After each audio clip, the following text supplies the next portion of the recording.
Hello, friend. Welcome to Science for Sleep.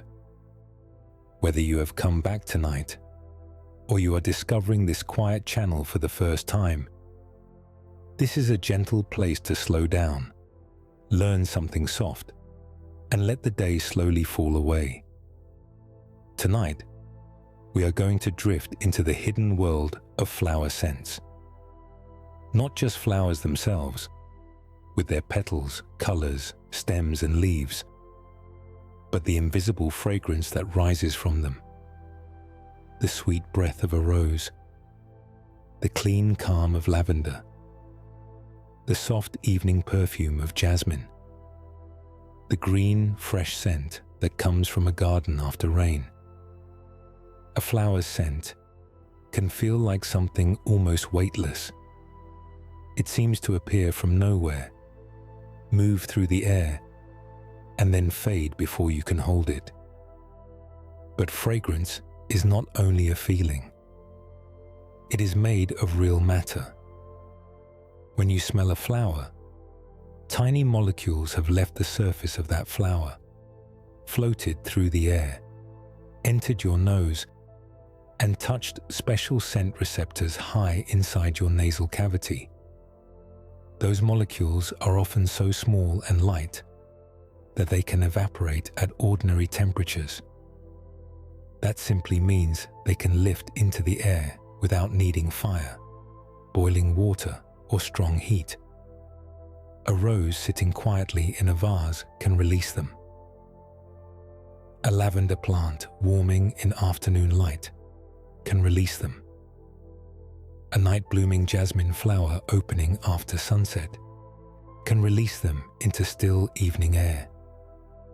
And though they are invisible, your body is built to notice them. The human nose has hundreds of different kinds of smell receptors. Each one responds to certain shapes of molecules, almost like tiny locks waiting for certain keys. When enough of those receptors are activated, your brain turns that chemical pattern into something familiar. Rose, lilac, honeysuckle, fresh petals, a garden path in June, a memory you did not expect. If you enjoy these quiet journeys, you're welcome to subscribe. And if it feels natural, to leave a comment sharing where you're listening from tonight. It helps others find their way to this calm corner of the world, one sleepy traveler at a time. What makes flower scent so peaceful to us is also what makes it so useful to the flower. A flower cannot walk toward a bee. It cannot call out to a moth in the evening. It cannot move across a field to find the insect it needs. So instead, it sends part of itself into the air. Its fragrance spreads outward like a soft signal. Not loud, not visible, but real. A single flower may release a blend of dozens of scent compounds at once. Some create sweetness, some create spice. Some smell green, fresh, fruity, creamy, or honey-like. Together, they form a kind of invisible recipe. To us, that recipe may feel beautiful. To a bee, it may mean food. To a moth, it may mean a flower opening in the dark. To a beetle or fly, it may mean something completely different. Long before humans planted gardens for beauty, flowers were already using scent as a way to survive. Flowering plants first became widespread more than 100 million years ago. Over that long stretch of time, petals, colors, nectar, pollen, and fragrance all became part of the quiet relationship between plants and animals. A flower's scent is not just decoration added on top of beauty. It is part of how many flowers continue their lives. Pollen must move from one flower to another. Seeds must form. New plants must grow. And scent helps guide that process. one tiny airborne molecule at a time. This is why a garden can feel so calm on the surface, while so much is happening inside it. A rose may look still. A lavender stem may barely move. A white flower may rest in the dark with its petals open. Yet around each one, there may be a slow cloud of fragrance drifting outward. It may be pulled by a light breeze. It may settle in cooler air near the ground. It may fade in open heat or linger near leaves after rain. And somewhere nearby, a living creature may be reading that scent in a way we can barely imagine. So tonight, as the world grows quieter, we can begin with one simple idea. Every flower scent is a small, invisible message. It may soothe a human. It may guide an insect. It may carry memory. It may help a plant create the next generation. And once we understand that fragrance is not just pleasant, but purposeful, the gentle mystery opens a little wider.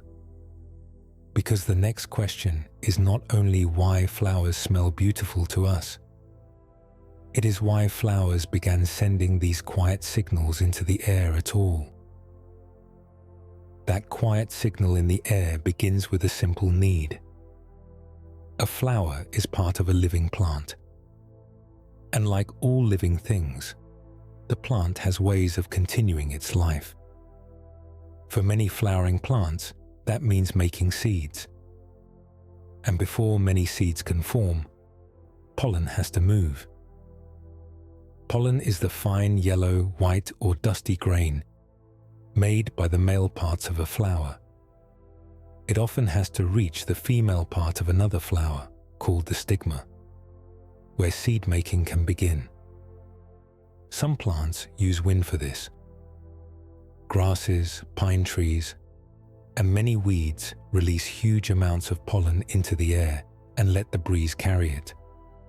But many flowers use a quieter, more exact method. They invite animals. A bee lands on a blossom. A moth hovers near a pale flower after sunset. A butterfly lowers its long curled tongue into a tube of nectar. A beetle crawls across thick petals. A fly visits a bloom that smells strange to human senses. As these visitors move, grains of pollen cling to their legs, bodies, hairs, or mouth parts. Then, when they visit another flower, some of that pollen may brush onto the right surface. This is pollination. It is one of the most important partnerships in the living world. More than 4 out of 5 flowering plant species depend at least partly on animals to help move their pollen. So a flower's scent is not only there to make a garden feel pleasant.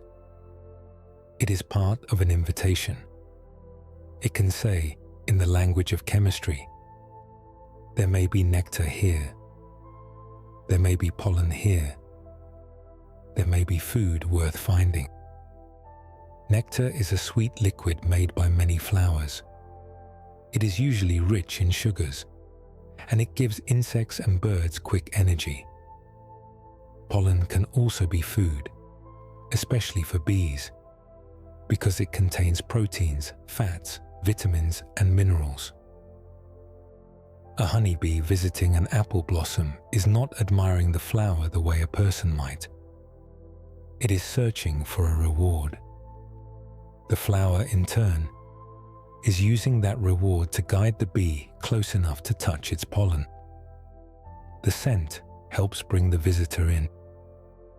Color helps too. Bright petals can stand out in daylight. Yellow, blue, purple, white, and red flowers can act like signs in a meadow. Some flowers even have markings that humans cannot see, because they reflect ultraviolet light, a kind of light beyond violet. Bees can see many of those ultraviolet patterns, and to them, A flower may look marked with glowing paths toward the center, but color has limits.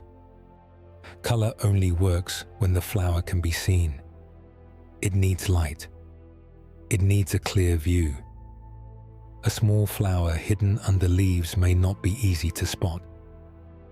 A white bloom opening at night may have almost no color for the human eye to notice. A flower growing in a crowded patch of grass may be partly covered by stems. Scent can travel where color cannot. Fragrance can slip between leaves. It can drift around a branch. It can move across a garden path before the flower itself comes into view. It can hang in evening air after the petals are hard to see. This is why scent matters so much. It gives the flower reach. A rose does not need to be directly in front of a bee to begin sending its message. A honeysuckle vine can release sweet fragrance into twilight before a moth arrives.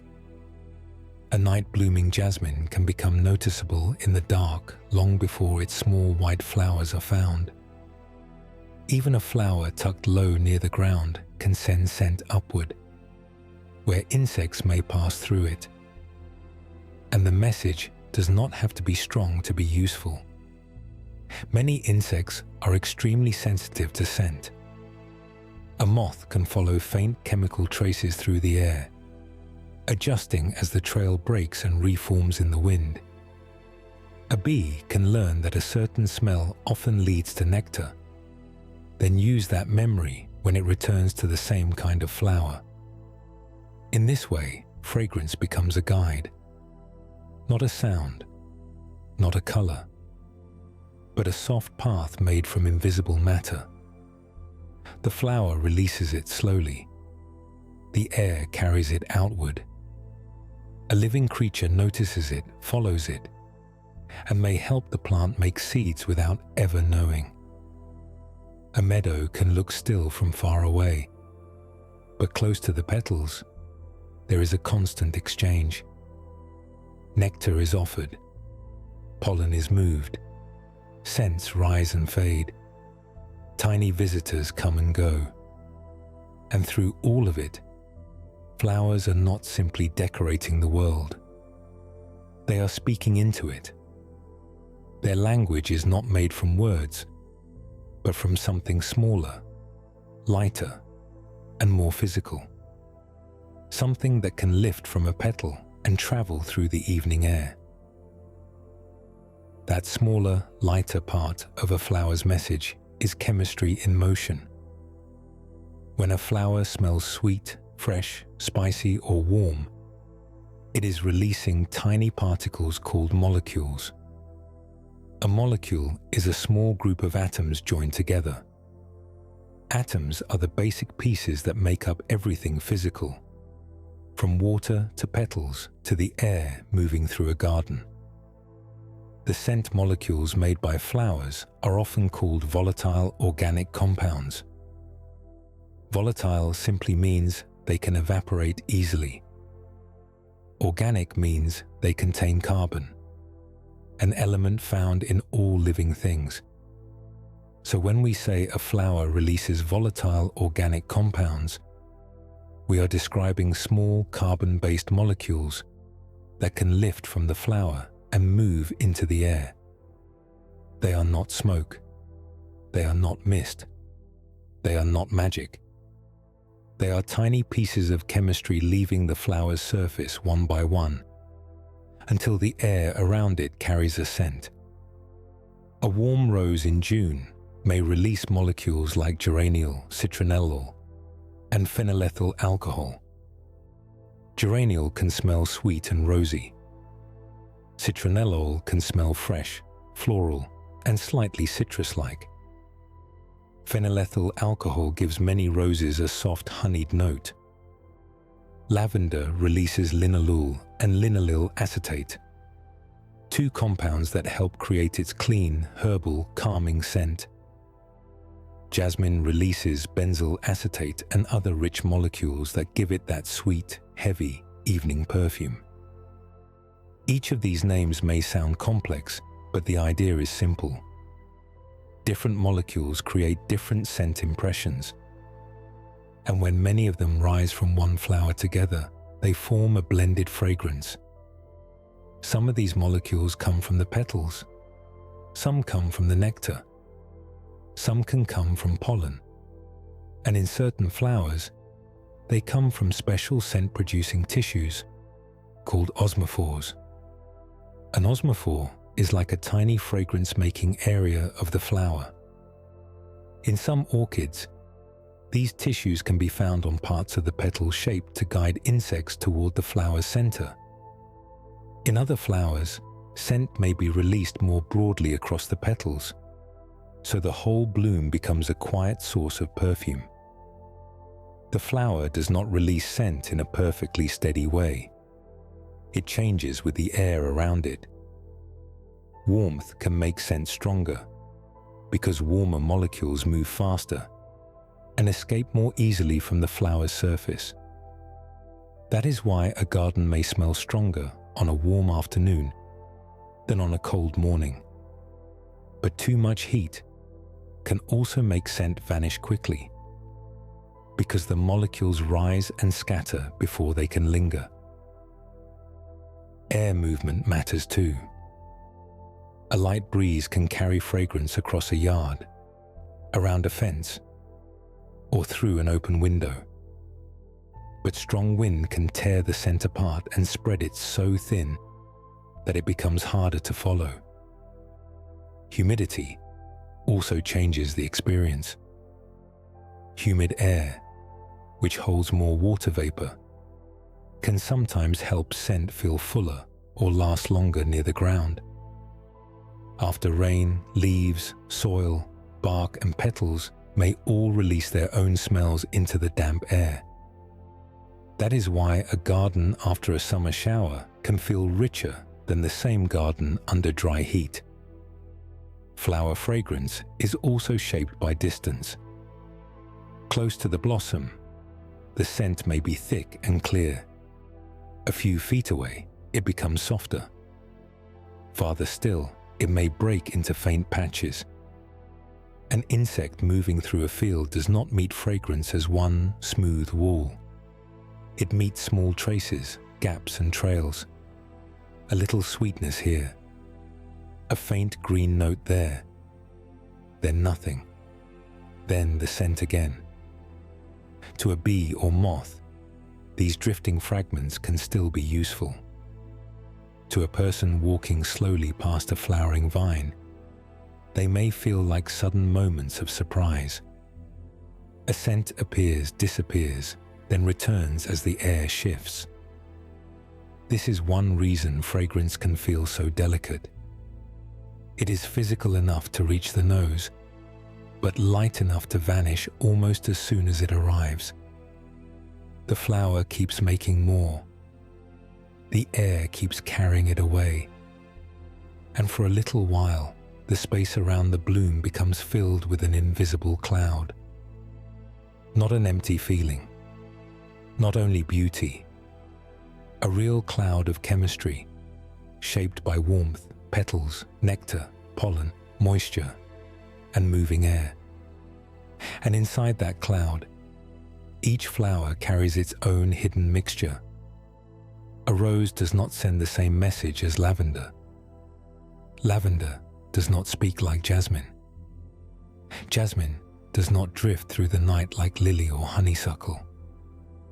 The air may carry them all in the same quiet way, but the recipes inside them are wonderfully different. Those wonderfully different recipes are what make each flower feel like itself. A rose does not simply smell like flower. Lavender does not simply smell purple. Jasmine does not simply smell sweet. Each one is made from a blend of scent molecules, rising together in different amounts. Some are strong, some are faint. Some last only a moment in the air. Others linger longer on skin, petals, or fabric. A single flower's fragrance can contain dozens of compounds. In some well-studied flowers, scientists have found more than 100 different scent molecules contributing to the full aroma. Not every compound is equally important. A few may form the main shape of the scent. Others add tiny details, like the last soft colors in a sunset. This is why a flower can smell simple at first, then become more complex when you stay near it. A rose may begin as sweet, then it may seem fruity, then green, then slightly spicy, then soft and powdery, almost like warm air in an old garden. Roses are especially famous for this layered scent. Many roses release compounds such as geraniol, citronellol, nerol, and phenylethyl alcohol. Geraniol often gives a rich rosy sweetness. Citronellol can add a fresh, lemony floral note. Phenylethyl alcohol is soft, warm, and honey-like. Some roses also contain tiny amounts of rose oxide, which can add a bright, fresh, almost metallic lift. Other compounds can bring hints of clove, apple, tea, grass, or ripe fruit. This is why two roses in the same garden may not smell the same. A deep red rose may smell warm and velvety. A pale pink rose may smell like fruit and tea. An old garden rose may release a stronger perfume than a modern florist rose bred mainly for long stems, perfect shape, and travel in refrigerated trucks. Over time, some commercial roses lost part of their fragrance because breeders focused more on color, vase life, and disease resistance.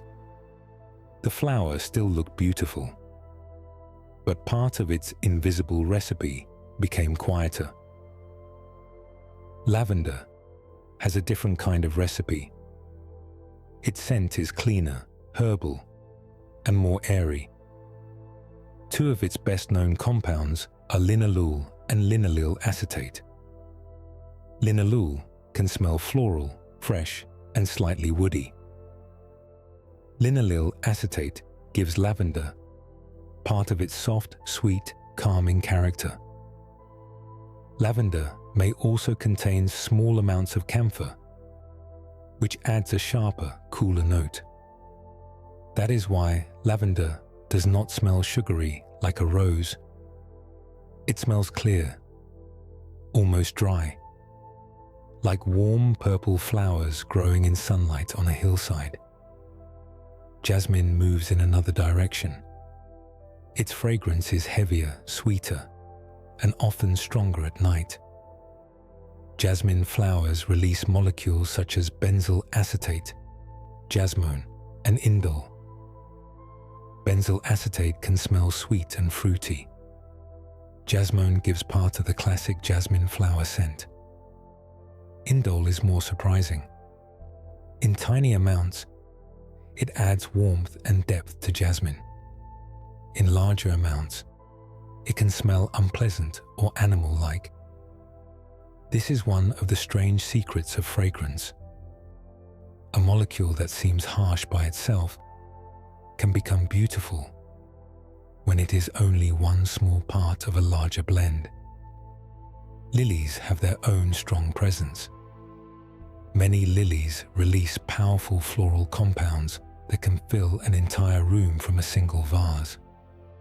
Their scent can feel creamy, bright, and almost spicy. Some people love it. Others find it too heavy. The same flower that feels peaceful to one person can feel overwhelming to another because the nose and brain do not translate scent in exactly the same way for everyone.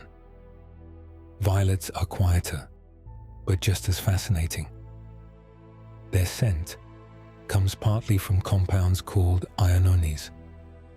Ionones can smell soft, powdery, woody, and sweet. They are also unusual because they can briefly tire the scent receptors in the nose. This is why a violet may seem to appear, vanish, and then return again as you smell it. The flower is still there. The molecules are still there. But the body's ability to notice them can fade and renew in little waves. Every flower, then, is a living mixture. Not one note, but many. Not a single word, but a phrase made from chemistry. The petals hold the recipe. Warmth helps release it. Air carries it away. And somewhere beyond the flower, a nose, antenna, or other sensing body receives it. To humans, these blends may feel calming, romantic, fresh, or dreamlike. But the flower did not create them only for us. Each invisible recipe was shaped in a living world, filled with bees, moths, butterflies, beetles, and flies. And each visitor enters the scented air with senses very different from our own. Each visitor enters the scented air with a different body. A honeybee does not smell a flower the way a moth does. A butterfly does not follow fragrance the same way a fly does. A beetle may be drawn toward odors that a person would step away from. The garden may seem like one calm place, but to the animals moving through it, it is divided into many invisible paths. Bees are among the most important flower visitors on Earth. There are more than 20,000 known bee species, from honeybees and bumblebees to tiny solitary bees that live alone in hollow stems or small holes in the ground. Bees smell mostly with their antennae. Those two thin feelers are covered with tiny sensory structures that detect chemicals in the air. To a bee, a flower's scent is not just pleasant. It is information. It can help tell the bee what kind of flower is nearby, whether that flower may hold nectar, and whether it has visited that kind before. Many bee-pollinated flowers release scents that humans might describe as sweet, fresh, light, spicy, or honey-like. Apple blossoms, clover, lavender, thyme, and many wildflowers all offer scents that bees can learn and remember. A bee moving through a patch of flowers is not wandering at random. It is sampling the air, landing, feeding, learning, and adjusting. If one scent leads to a good nectar reward, the bee may return to that same scent again. Moths live in a different world. Many moths are active at dusk or at night, when color fades and shapes become harder to see. For them, fragrance can matter even more than brightness. Some moths have large feathery antennae that can detect faint scent traces from far away. A night-flying hawk moth may find pale flowers by following rich evening perfume through cool air. Flowers pollinated by moths are often white or pale, tube-shaped, and strongly scented after sunset. Moonflower, evening primrose, night-blooming jasmine, and certain tobacco flowers all fit this pattern. Their scent can feel especially strong in the evening, because that is when their visitors are moving. Butterflies are different again. They are usually active during the day. They rely heavily on sight, especially bright colors like red, orange, yellow, pink, and purple. But scent still matters. Butterflies can smell with their antennae, and they can also taste with their feet. When a butterfly lands on a plant, tiny chemical sensors on its feet can help it decide whether the plant is useful for feeding or laying eggs. A butterfly visiting a flower may be guided first by color, then by scent, then by taste at the surface.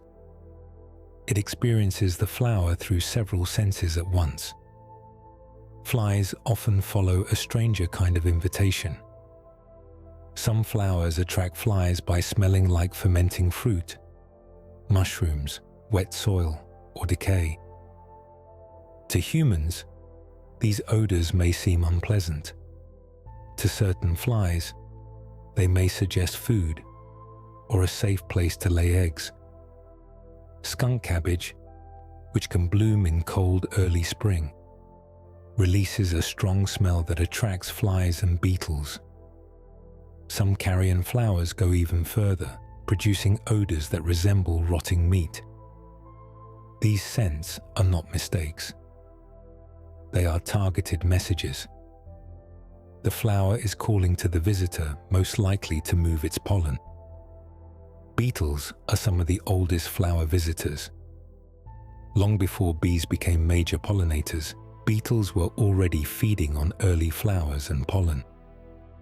Many beetle-pollinated flowers are sturdy, bowl-shaped, and strongly scented. Some smell fruity or spicy. Others smell musky, yeasty, or fermented. Magnolias, among the oldest lineages of flowering plants, are often linked with beetle pollination. Their thick petals can handle crawling insects that chew, push, and move heavily across the flower. A beetle does not sip delicately like a butterfly. It climbs through the bloom, feeding on pollen or soft flower tissue, and pollen may dust its body as it moves. So one garden can hold many scent worlds at once. A lavender stem may be speaking clearly to bees. A pale moonflower may be calling into the night for moths. A strange-smelling bloom near the ground may be signaling to flies. A thick-petaled flower may be built for beetles. And a butterfly may drift above them all, using color, scent, and taste together. Flower fragrance is not one language. It is many messages crossing in the same air. Some are sweet, some are spicy, some are heavy, some are strange. Each one depends on who is meant to notice it. And because air is always moving, those messages do not stay neatly around the petals. They drift, bend, break apart, and travel through the garden in soft, invisible trails. Those soft, invisible trails do not move through the garden in a perfect circle. A flower does not release fragrance like a glowing ring spreading evenly in every direction.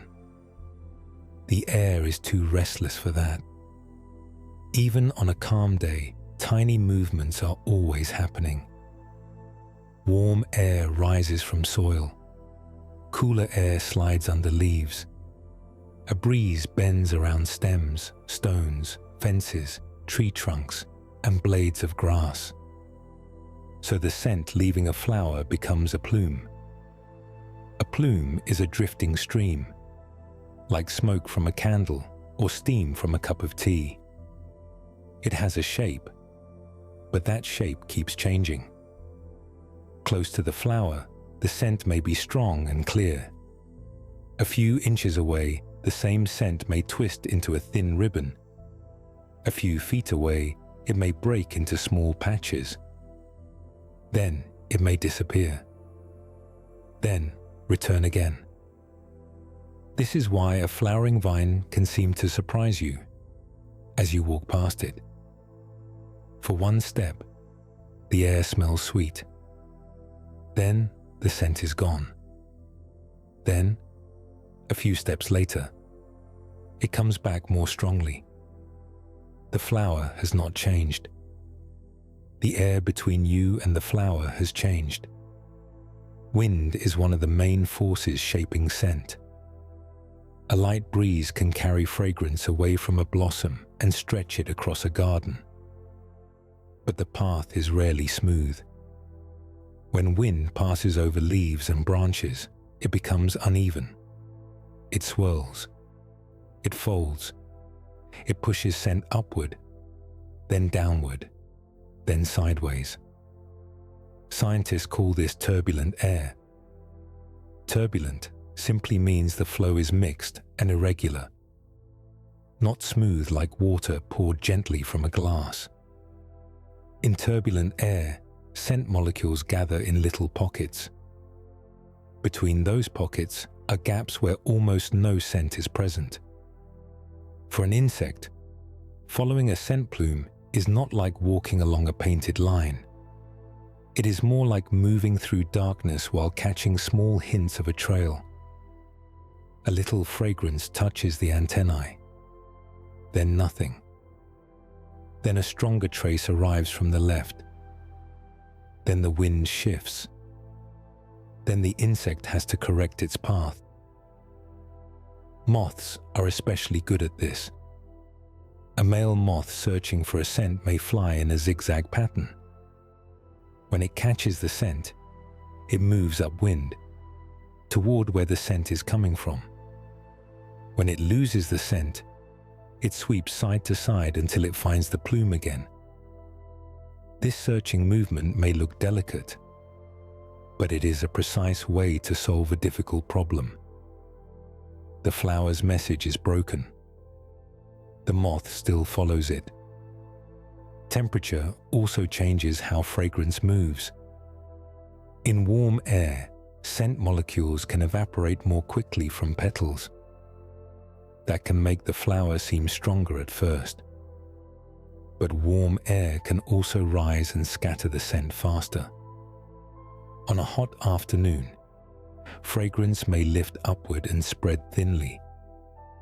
Near the ground, it may not linger as long.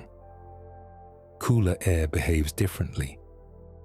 In the evening, when the ground begins to lose heat, the air can become steadier.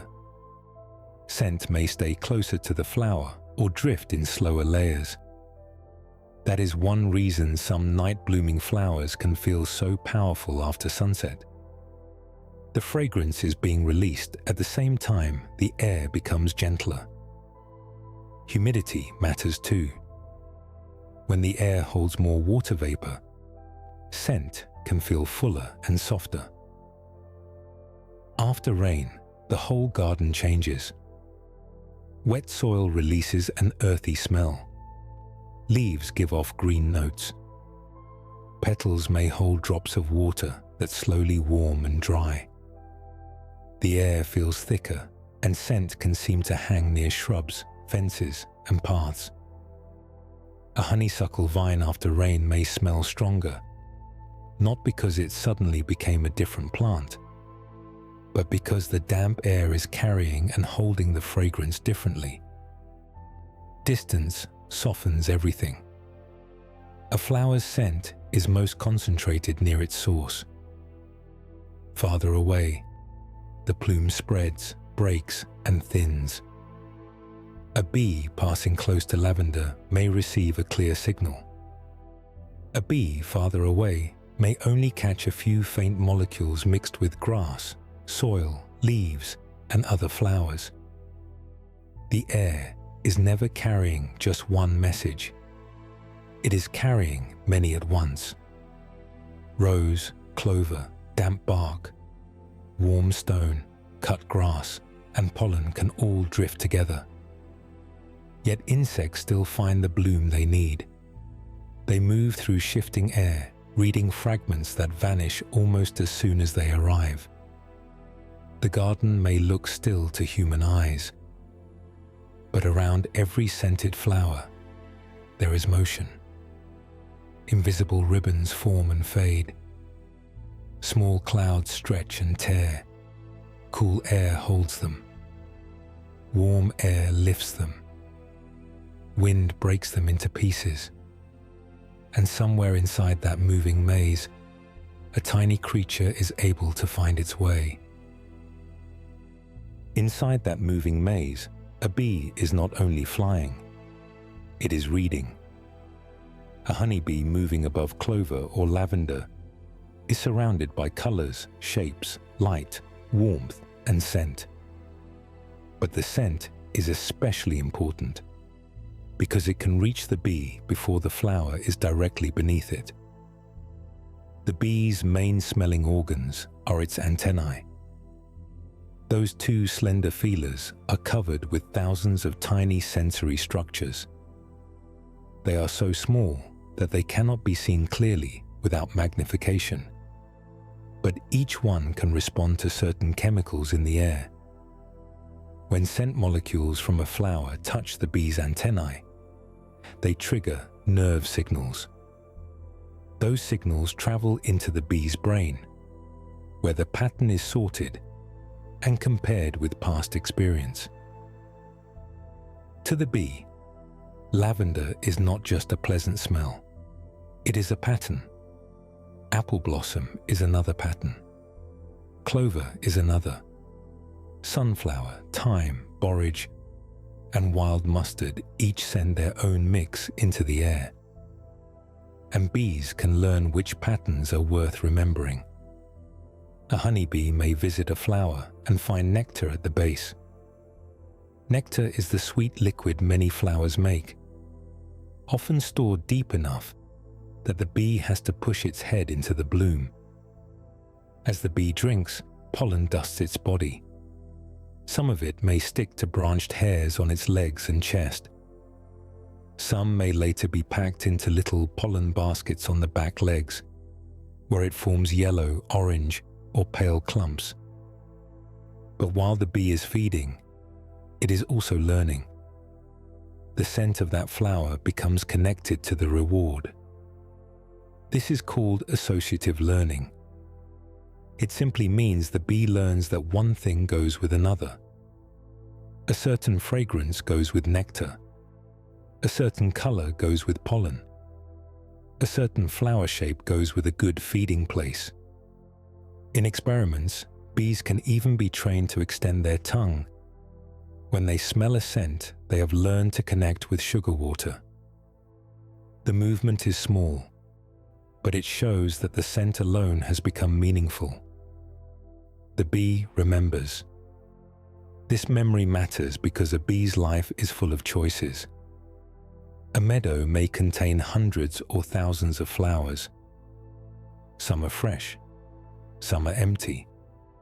Some have already been visited. Some belong to plants that give more nectar at certain hours. A bee that remembers useful scents can spend less time searching and more time feeding. That helps the bee, and it helps the flowers that are being visited again and again. Honeybees also show a behavior called flower constancy.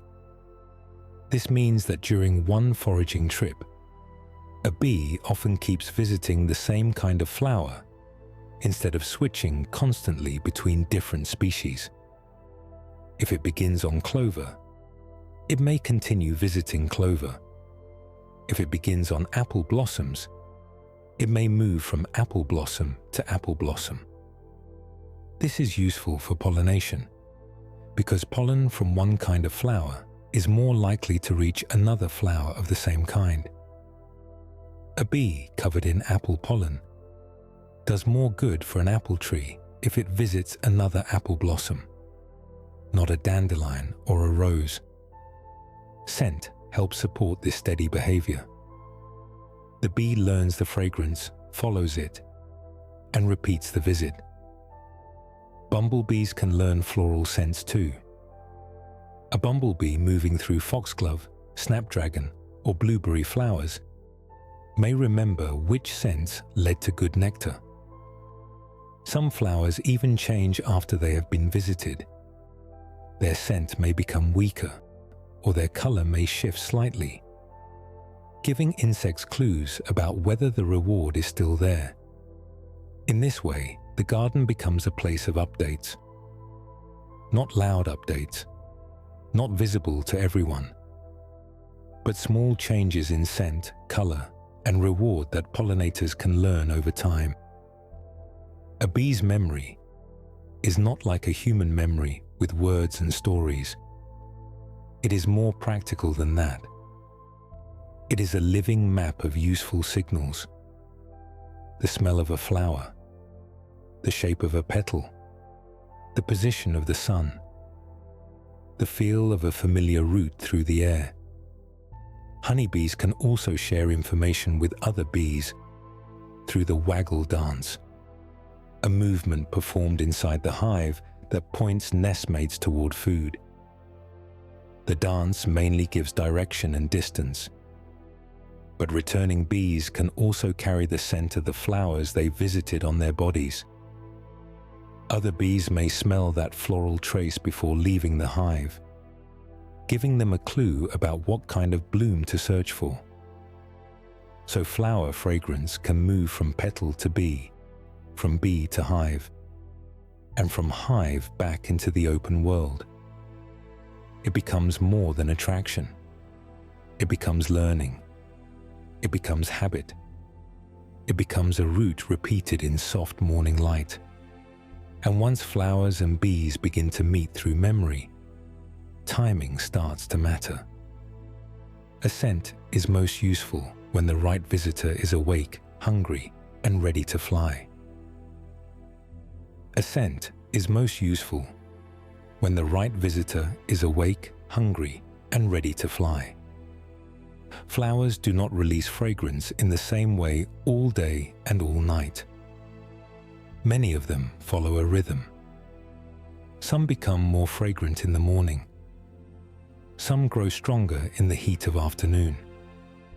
Others wait until evening, when the light lowers and moths begin to move.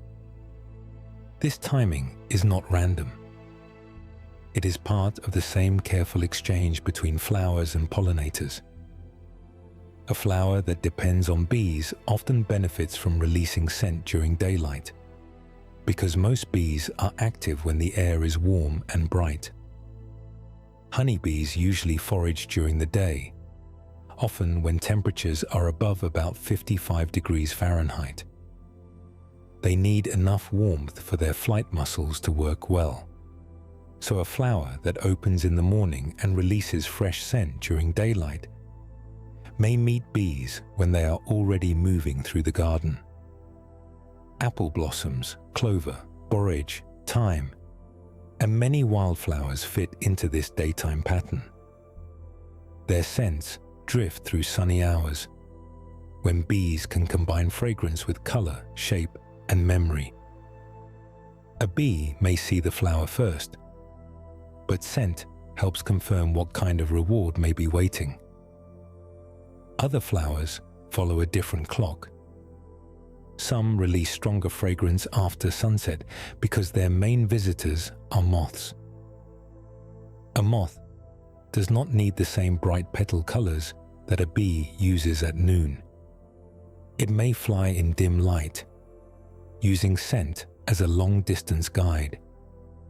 For this reason, many moth-pollinated flowers are pale, white, or cream-colored, and strongly scented in the evening.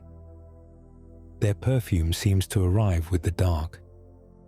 Moonflower opens its wide white blooms at night. Evening primrose can unfold in late afternoon or evening, offering nectar to night insects. Night-blooming jasmine releases a sweet scent that can become far more noticeable after dusk. Tobacco flowers, especially some wild Nicotiana species, are also known for strong evening fragrance. These plants are not simply being romantic. They are spending energy at the hour when that energy is most likely to matter. Making scent takes resources. A plant has to build those fragrant molecules from the sugars and chemicals inside its cells. Those sugars first come from photosynthesis, the process where green leaves use light, water, and carbon dioxide to make food. If a flower released its strongest perfume every hour of every day, some of that work would be wasted. There may be no useful pollinator nearby. The air may be too hot. The wind may be too rough. The flower may be sending a message when no one is ready to receive it. So many flowers control scent release with internal timing systems. These are often called circadian rhythms. circadian means roughly 24 hours. It is the same kind of daily timing that helps many living things adjust to light and dark. In flowers, this rhythm can affect when petals open, when nectar is made, and when scent compounds are released. The flower is not thinking about the time, but its cells respond to repeating patterns of light, temperature, and internal chemistry. The result can feel almost intentional. A flower may be quiet at noon, then become fragrant in the evening. Another may smell strongest in morning warmth, then fade as the day grows hot. Some flowers also change their scent after pollination.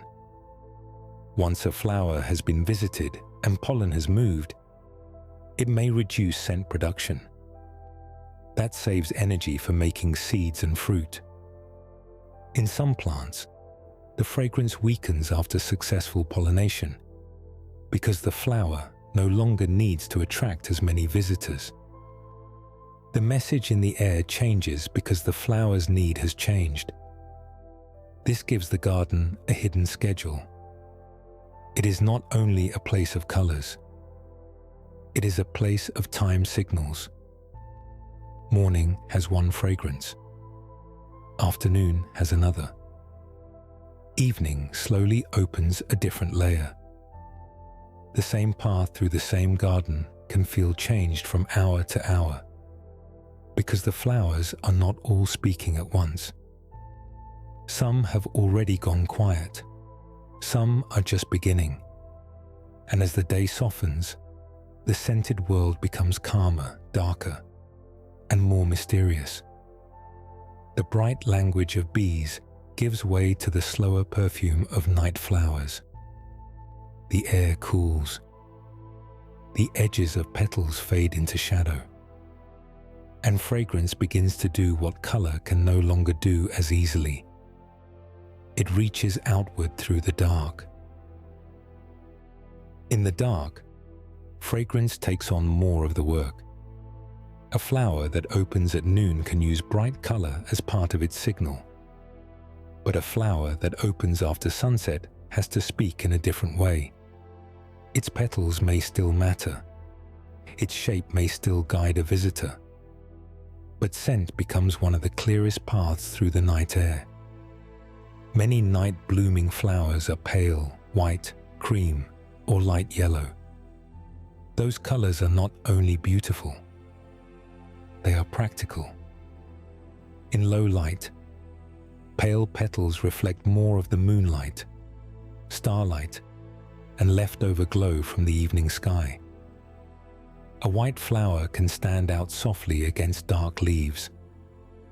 It does not shine like a lamp, but it gives the eye and the insect a little more to notice. Moonflower is a good example. Its large white blooms can open in the evening, sometimes unfurling over the course of minutes as the day fades. The petals form a wide, pale circle, and the flower releases a sweet fragrance that fits the quiet hours when moths begin to fly. Moonflower belongs to the morning glory family. But unlike common morning glories that open with daylight, Moonflower saves its display for night. The flower's name feels poetic, but it also describes the way it looks in a dark garden. A pale, open face, a soft scent, a bloom made easier to find after sunset. Moths are important visitors in this hidden world. Many moths are active at dusk or deep into the night. Some have long mouthparts called a proboscis. A proboscis is like a flexible drinking tube, usually curled when not in use. When the moth reaches a flower, it can uncoil that tube and sip nectar from deep inside. Hawk moths are especially graceful at this. They can hover near flowers, beating their wings quickly while feeding without landing. Some hawk moths visit tube-shaped flowers that are difficult for shorter-tongued insects to reach. This creates a quiet match between the flower and the visitor. A long flower tube, a long moth proboscis, a scent trail in the dark. Tuberose is another famous night-scented flower. Its creamy white blossoms grow in clusters along a tall stem, and their fragrance can become rich, sweet, and heavy in the evening. Tuberose was cultivated in Mexico before spreading into gardens and perfumery around the world. Its scent is powerful enough that a small group of blooms can perfume a room or courtyard. The flower does not need bright color to be noticed. Its fragrance fills the air around it, warm and deep, almost like the flower is announcing itself through darkness.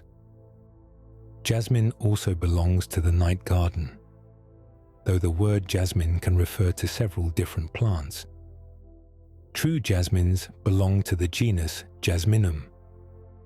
Night-blooming jasmine, often grown in warm regions, is actually Castrum nocturnum, a different plant in the nightshade family. Its small pale flowers may not look dramatic during the day, but after dusk, they can release a strong sweet scent that carries through still air. This is one of the strange lessons of night flowers.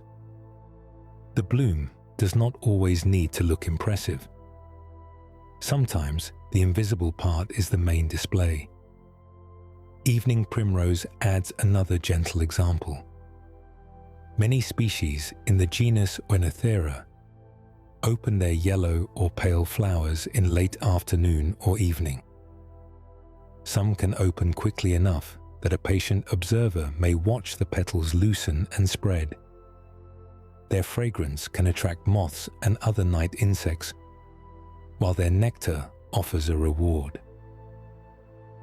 By morning, some blooms may already be fading, their main work done during the hours when many humans were asleep.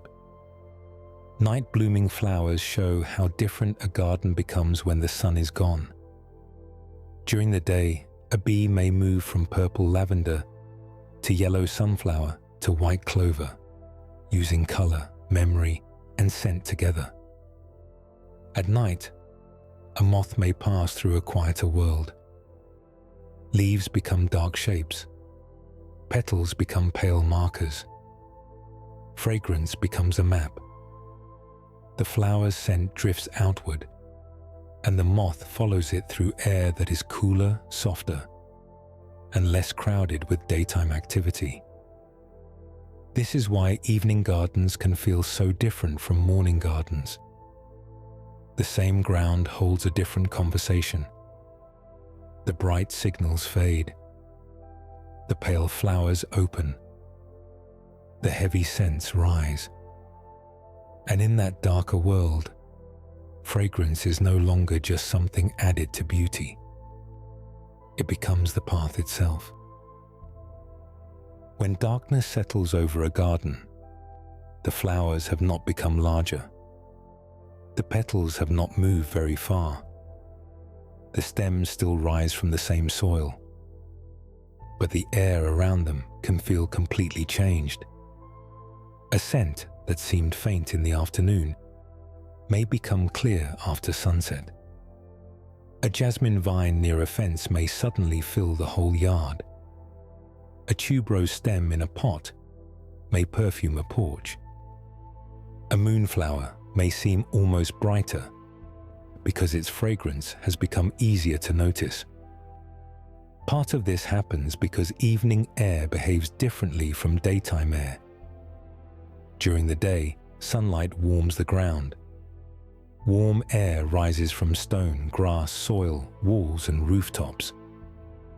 That rising air can carry scent molecules upward and scatter them quickly.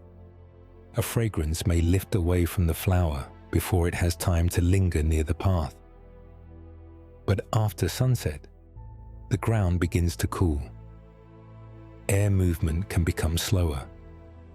The lower air near leaves and flowers may become steadier. In that calmer air, scent molecules can stay closer to the place where they were released. They may drift in slow layers instead of being pulled upward by heat. This is one reason evening fragrance can feel richer. The flower is still releasing tiny volatile molecules, but the air is holding them differently. Volatile means easy to evaporate. These scent molecules can rise from petals at ordinary temperatures, yet their path changes with heat, wind, and moisture. On a dry, hot afternoon, a floral scent may rush outward and disappear.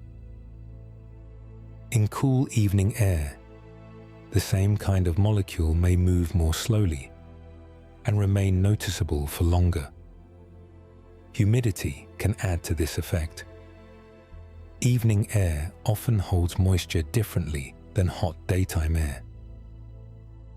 After a warm day, dew may begin forming on grass, leaves, and petals as surfaces cool. Dew forms when water vapor in the air turns back into liquid on cooler surfaces. That dampness can make a garden smell fuller. Soil, leaves, bark, and petals all add their own quiet notes. The smell of night flowers may mix with damp earth, green stems, and the faint mineral scent of stone after heat has left it. But the strength of night fragrance is not only about the air. Some flowers truly make more scent after dark. They do not just seem stronger because humans are calmer. Night-blooming jasmine, moonflower, tuberose, and some tobacco flowers are known for releasing more fragrance in the evening or at night. Their scent follows the timing of their visitors. If moths are most active after sunset, then a night flower gains more by sending its strongest signal then. A strong perfume at noon might be wasted. A strong perfume at night may bring the right insect to the right bloom. This timing comes from the flower's inner daily rhythm. Inside the plant, cells respond to light, darkness, temperature, and stored energy. The flower may open its petals, make nectar, and release scent according to that rhythm. It is quiet work, but it is exact. A flower can seem still while its chemistry is changing hour by hour. Humans notice night fragrance in another way too. At night, there are fewer visual distractions. The bright colors of the day soften. A red rose becomes darker. Purple lavender fades toward gray. Green leaves become shapes instead of details. When sight gives less information, smell can feel more present. The body pays attention to what still reaches it. A scent that was hidden under sunlight, movement, noise, and color may feel clearer in the dark. This is why a night garden can feel so intimate. The eye sees less. The nose receives more. The air near the face becomes part of the scene. A person walking slowly past jasmine after sunset may not see every small white flower, but the fragrance can mark the place more clearly than the petals do. It can seem to arrive before the plant appears. It can follow someone along the path. It can remain in memory after the garden is gone. Darkness changes the meaning of fragrance because it changes what the body depends on. In daylight, scent is one part of a larger picture. At night, scent can become the picture. A pale flower opens. Cool air settles. A moth moves through the dark. A person pauses near the edge of a garden. The same invisible molecules touch insect antennae and human scent receptors. but they do not carry the same meaning to each life. For the moth, they may mean nectar. For the flower, they may mean pollination. For the person, they may become something softer. A place, a season, a memory rising suddenly from the darkened air. A memory rising from darkened air can feel almost sudden. A person may pass a rose bush and remember a grandparent's garden, or smell lilacs in spring and think of a street they walked down years ago, or breathe in lavender near a pillow and feel the body begin to recognize bedtime. This happens because smell takes a special path through the brain. When scent molecules enter the nose, they reach a small area high inside the nasal cavity called the olfactory epithelium. Olfactory simply means related to smell. This area contains scent receptors that respond to different molecules in the air. When those receptors are activated, they send signals to the olfactory bulb, a small structure near the front of the brain. From there, scent information connects closely with areas involved in emotion and memory. Two of the most important are the amygdala and the hippocampus. The amygdala helps process emotion. The hippocampus helps form and recall memories. This is one reason smell can feel so direct. A scent does not have to become a clear thought before it creates a feeling. It can arrive as a mood first, a place first, a person first, a whole season returning in one breath. Other senses can bring back memories too. A photograph can remind someone of a wedding. A song can bring back a summer. The sound of rain can return someone to a childhood bedroom. But smell often feels faster because it is tied so closely to the emotional parts of memory. The scent of orange blossom may bring back a warm evening. The smell of roses may bring back a bouquet held on a special day. The fragrance of lilies may bring back a church, a hallway, or a quiet family gathering. The same flower can carry very different meanings depending on where a person first met it. Flowers are often present during moments people remember. They appear at weddings, birthdays, gardens, funerals, holidays, hospital rooms, kitchen tables, and windowsills. They are placed in vases, pressed into books, woven into crowns, held in bouquets, planted along fences and porches, so their scents become attached to human life, even though the flowers did not make those scents for us. A rose may have been sending signals to bees, but to a person, it may become linked to a summer yard. Lavender may have evolved its fragrance as part of its living chemistry, but to someone who keeps dried lavender near a bed, it may become part of a nightly routine. Chamomile flowers, with their soft apple-like scent, have been brewed into teas for centuries. For many people, that smell belongs to evening, warm mugs, quiet kitchens, and the slow end of a day. Lilacs bloom for only a short time in spring. In many cooler places, their fragrance arrives after winter has faded, but before summer has fully begun. That timing can make the scent feel connected to open windows, fresh grass, rain, and longer daylight. Because lilacs do not bloom all year, their scent can feel even more powerful when it returns. The body recognizes the season before the calendar is even noticed. This is part of why flower fragrance can feel so personal.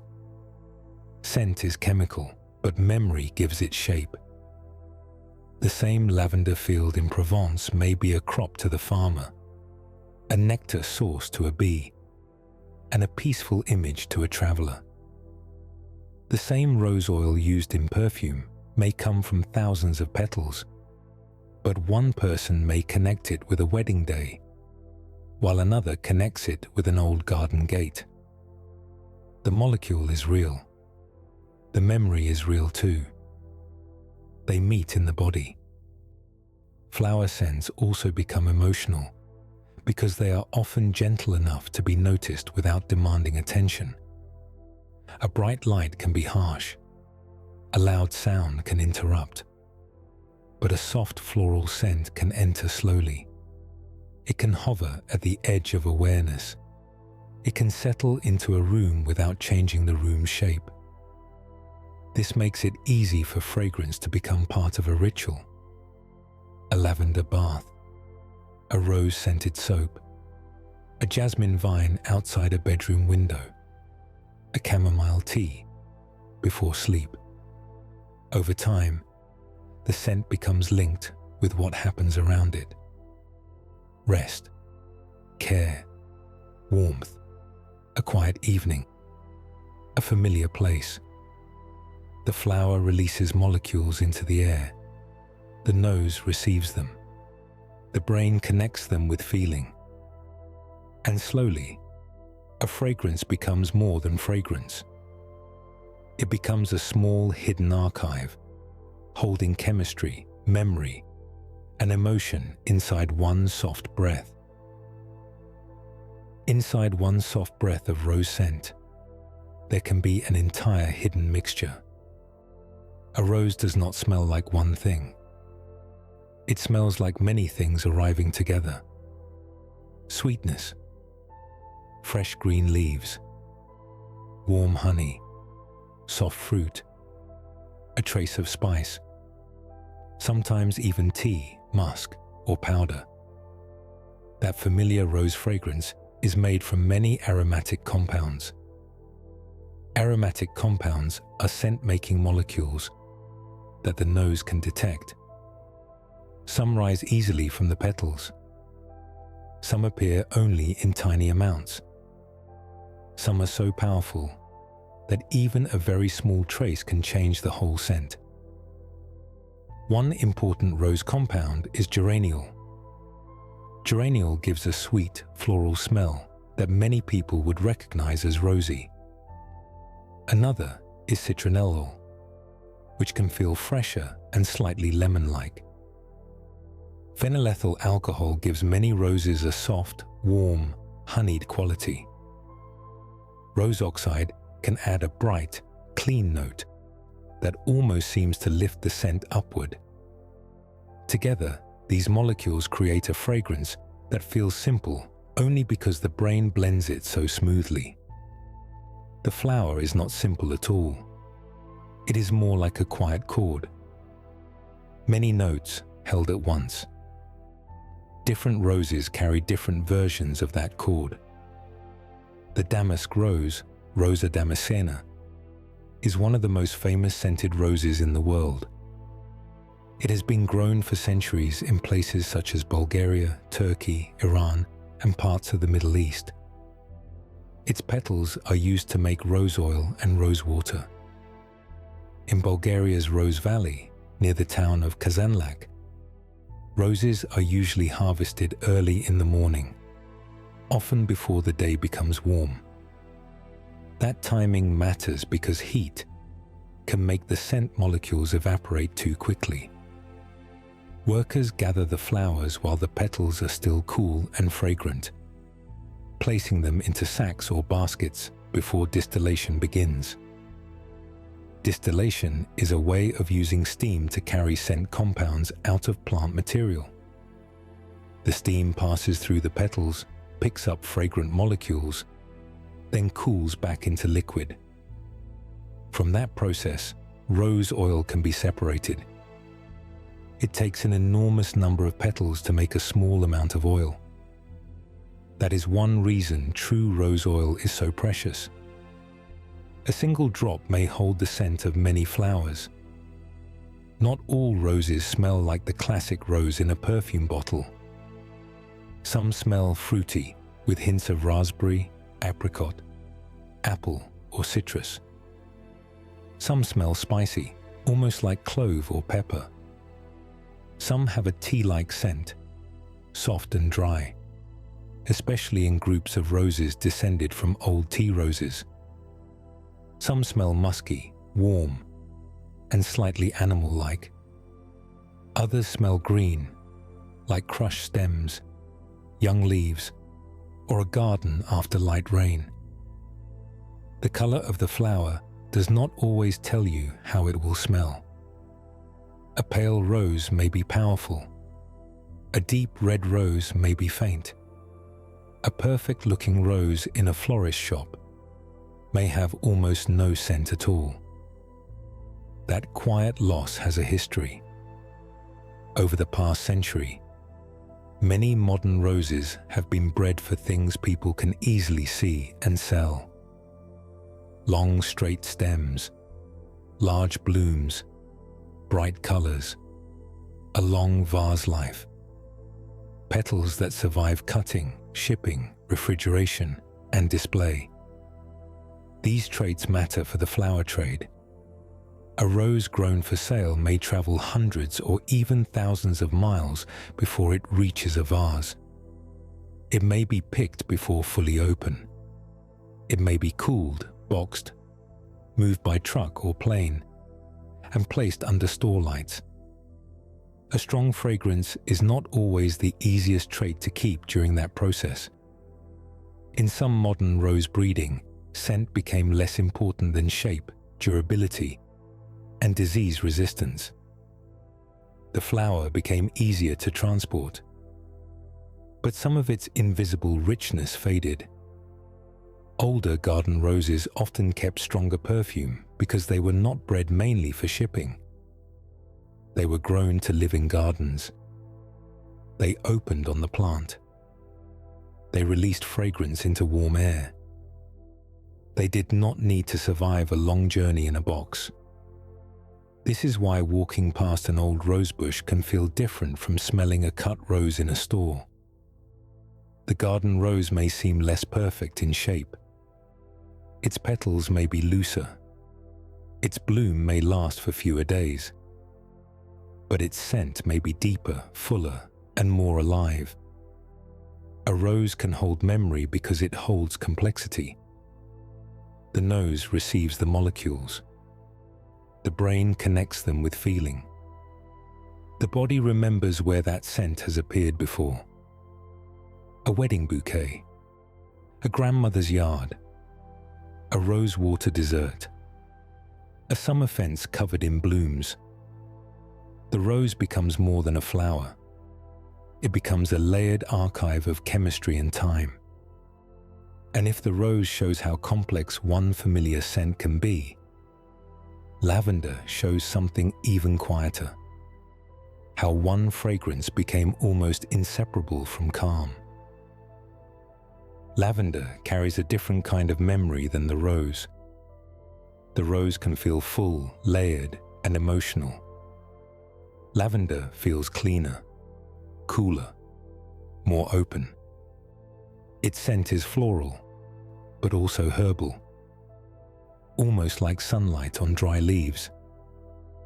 The lavender most often grown for fragrance is English lavender, Lavandula angustifolia. Despite the name, it is native to the Mediterranean region, especially places with dry slopes, bright sun, and well-drained soil. Its narrow grey-green leaves hold essential oils, and its purple flower spikes are covered with tiny blossoms that bees often visit in summer. When lavender is touched, cut, warmed by the sun, or dried, it releases a scent built from many compounds. Two of the most important are linalool and linaloyl acetate. Linalool has a soft floral smell with a gentle woody edge. Linaloyl acetate is sweeter and smoother, helping give lavender its rounded, calming character. Lavender can also contain smaller amounts of compounds like camphor and cineole, which add a sharper herbal note. That balance is why lavender does not smell sugary like jasmine or deep like rose. It smells clear and clean, with a slight dryness that makes it feel like air moving across a hillside. Humans have valued lavender for a very long time. Ancient Romans used scented plants in baths, oils, and rooms, and lavender became closely tied to washing and freshness. The word lavender is often linked to the Latin word lavare, meaning to wash. Whether that connection is exact or partly shaped by later history, the idea fits the plant well. Lavender has been used for centuries in bathwater, soaps, linen chests, dried bundles, and small cloth sachets placed among clothing. In old houses, dried lavender helped scent stored fabric long before modern laundry products existed. In gardens, it was valued not only for beauty, but for the way its scent stayed in the flowers after drying. A bundle of lavender cut in summer could still smell faintly months later. That lasting quality helped connect lavender with bedrooms, pillows, drawers, and evening routines. A person could place dried lavender near the bed, breathe in the scent while resting, and slowly begin to connect that smell with quiet. Today, lavender is still used in oils, sprays, lotions, candles, teas, and sleep routines. Its reputation is not only folklore. Research suggests that lavender aroma may help some people feel calmer, especially when it is part of a relaxing setting. The effect is not like a switch being flipped. Lavender does not force sleep. It does not work the same way for every person, but its scent may support relaxation by lowering arousal. Arousal, in this sense, means the body's level of alertness. When arousal is high, the heart may beat faster, muscles may feel tense, and thoughts may move more quickly. When arousal lowers, breathing can slow, the body can soften, and sleep becomes easier to approach. Lavender's compounds may interact gently with the nervous system, especially through the way smell connects to emotion, breathing, and memory. Part of the effect may also come from ritual. A lavender bath before bed, a few drops of lavender oil in a diffuser, fresh sheets with a faint floral scent, a warm mug of herbal tea nearby. The body begins to learn the pattern. This scent appears when the day is ending. This scent belongs to quiet. This scent comes when the lights are low. Lavender fields make that feeling visible. In Provence, in southern France, rows of lavender bloom from late June into early August. The plants form purple lines across dry hills and plateaus, with bees moving between the flower spikes. In the heat of afternoon, the scent can rise from the fields in waves. But dried lavender indoors carries a softer version of the same plant. Less open sky, more pillow, drawer, and evening stillness. Lavender shows how a flower scent can become a bridge between plant chemistry and human rest. To a bee, it may signal nectar. To a gardener, it may signal summer. To someone lying quietly at night, it may signal that the body can begin to settle. Its fragrance is gentle, but it is not empty. It is made from real molecules, carried through air, received by the nose, and shaped by memory. And after lavender's clean calm, the floral world grows warmer and heavier. Some flowers do not whisper with dry herbal softness. They open in the evening with a deeper sweetness, rich enough to make the night itself feel perfumed. Some flowers do not calm the air by becoming quiet. They calm it by becoming rich. Jasmine and gardenia are two of the flowers most closely linked with that heavier side of fragrance. Their scents can feel sweet, creamy, warm, and almost glowing. Not sharp like mint, not dry like lavender, not green like crushed leaves. They feel rounded and full, as if the flower is releasing warmth into the dark. Jasmine is not only one plant. The name can refer to many species in the genus Jasminum. Jasminum sambac, often called Arabian jasmine, is used in garlands, teas, and perfumes across parts of South Asia, Southeast Asia, the Middle East, and beyond. Jasminum grandiflorum, sometimes called Spanish jasmine or royal jasmine, has also been important in perfumery for centuries. Its pale star-shaped flowers may look small, but their scent can be powerful. Jasmine fragrance is built from many compounds, including benzyl acetate, linalool, jasmine, and indole. Benzyl acetate can smell sweet and fruity. Linalool adds a floral softness. Jasmine helps create the familiar jasmine character. Indole is the strange one. By itself, in larger amounts, indole can smell unpleasant. But in tiny amounts inside jasmine, it adds depth, warmth, and a living quality. It helps make the scent feel fuller, less flat, and more like a real flower opening in warm air.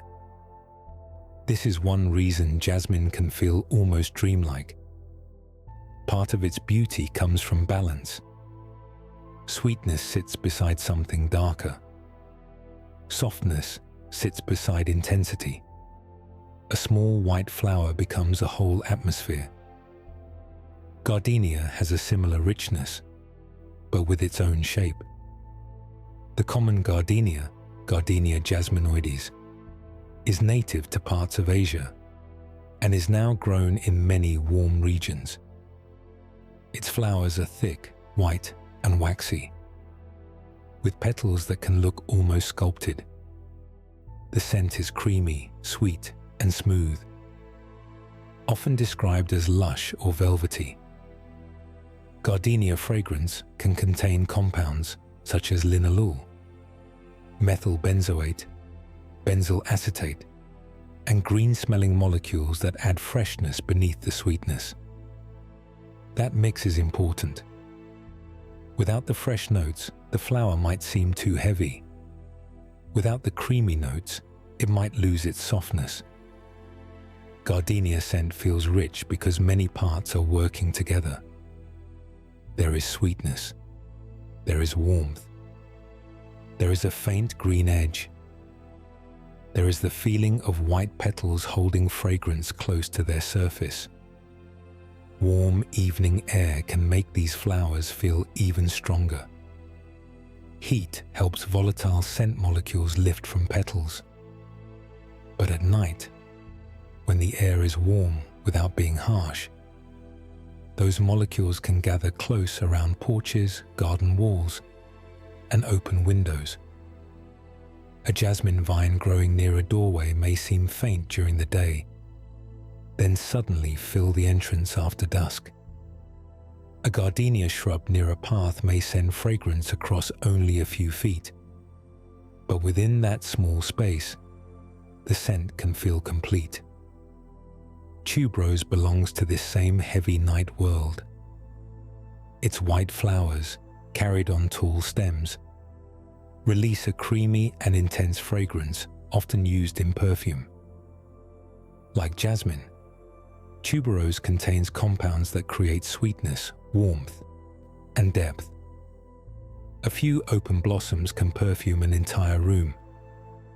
These night scents often feel stronger than their flowers look. The blooms may be pale. The shapes may be simple. But the fragrance is layered enough to feel almost visible. It can seem to thicken the air. It can make a warm evening feel slower. It can turn a plain courtyard, balcony, or garden path into a place the body remembers. To insects, these scents may still be signals. They may guide moths or other night visitors toward nectar. To humans, they can feel emotional, luxurious, or deeply peaceful. The same chemistry serves more than one world at once. A molecule that helps a moth locate a flower may also make a person pause near an open window. This is where flower fragrance begins to widen. Lavender can be clear and herbal. Rose can be layered and honeyed. Jasmine can be sweet and shadowed. Gardenia can be creamy and warm. Tuberose can be almost overwhelming in the evening air. The garden is not one smell. It is a full range of invisible personalities, each one shaped by chemistry, timing, and the living creatures meant to notice it. The garden is not one smell. It is a collection of different invisible personalities. Some flowers smell clean and fresh, like air moving through leaves.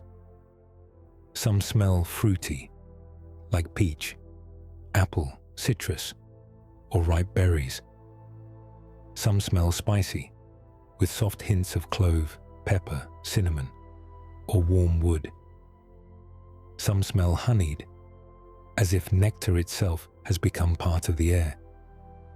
Others smell powdery, creamy, musky, green, or almost soapy. These differences are not just imagination. They come from the different scent molecules each flower releases. A flower that smells bright and citrus-like may contain molecules also found in lemon, orange peel, or other fresh plant oils.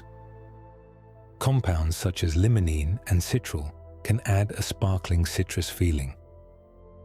Limonene is common in citrus peels, but it can also appear in floral scents, where it gives a lift of freshness.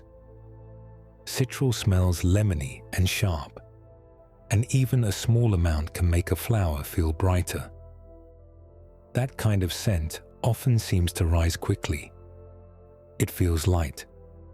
It appears near the top of the breath, almost like the first clear note of morning.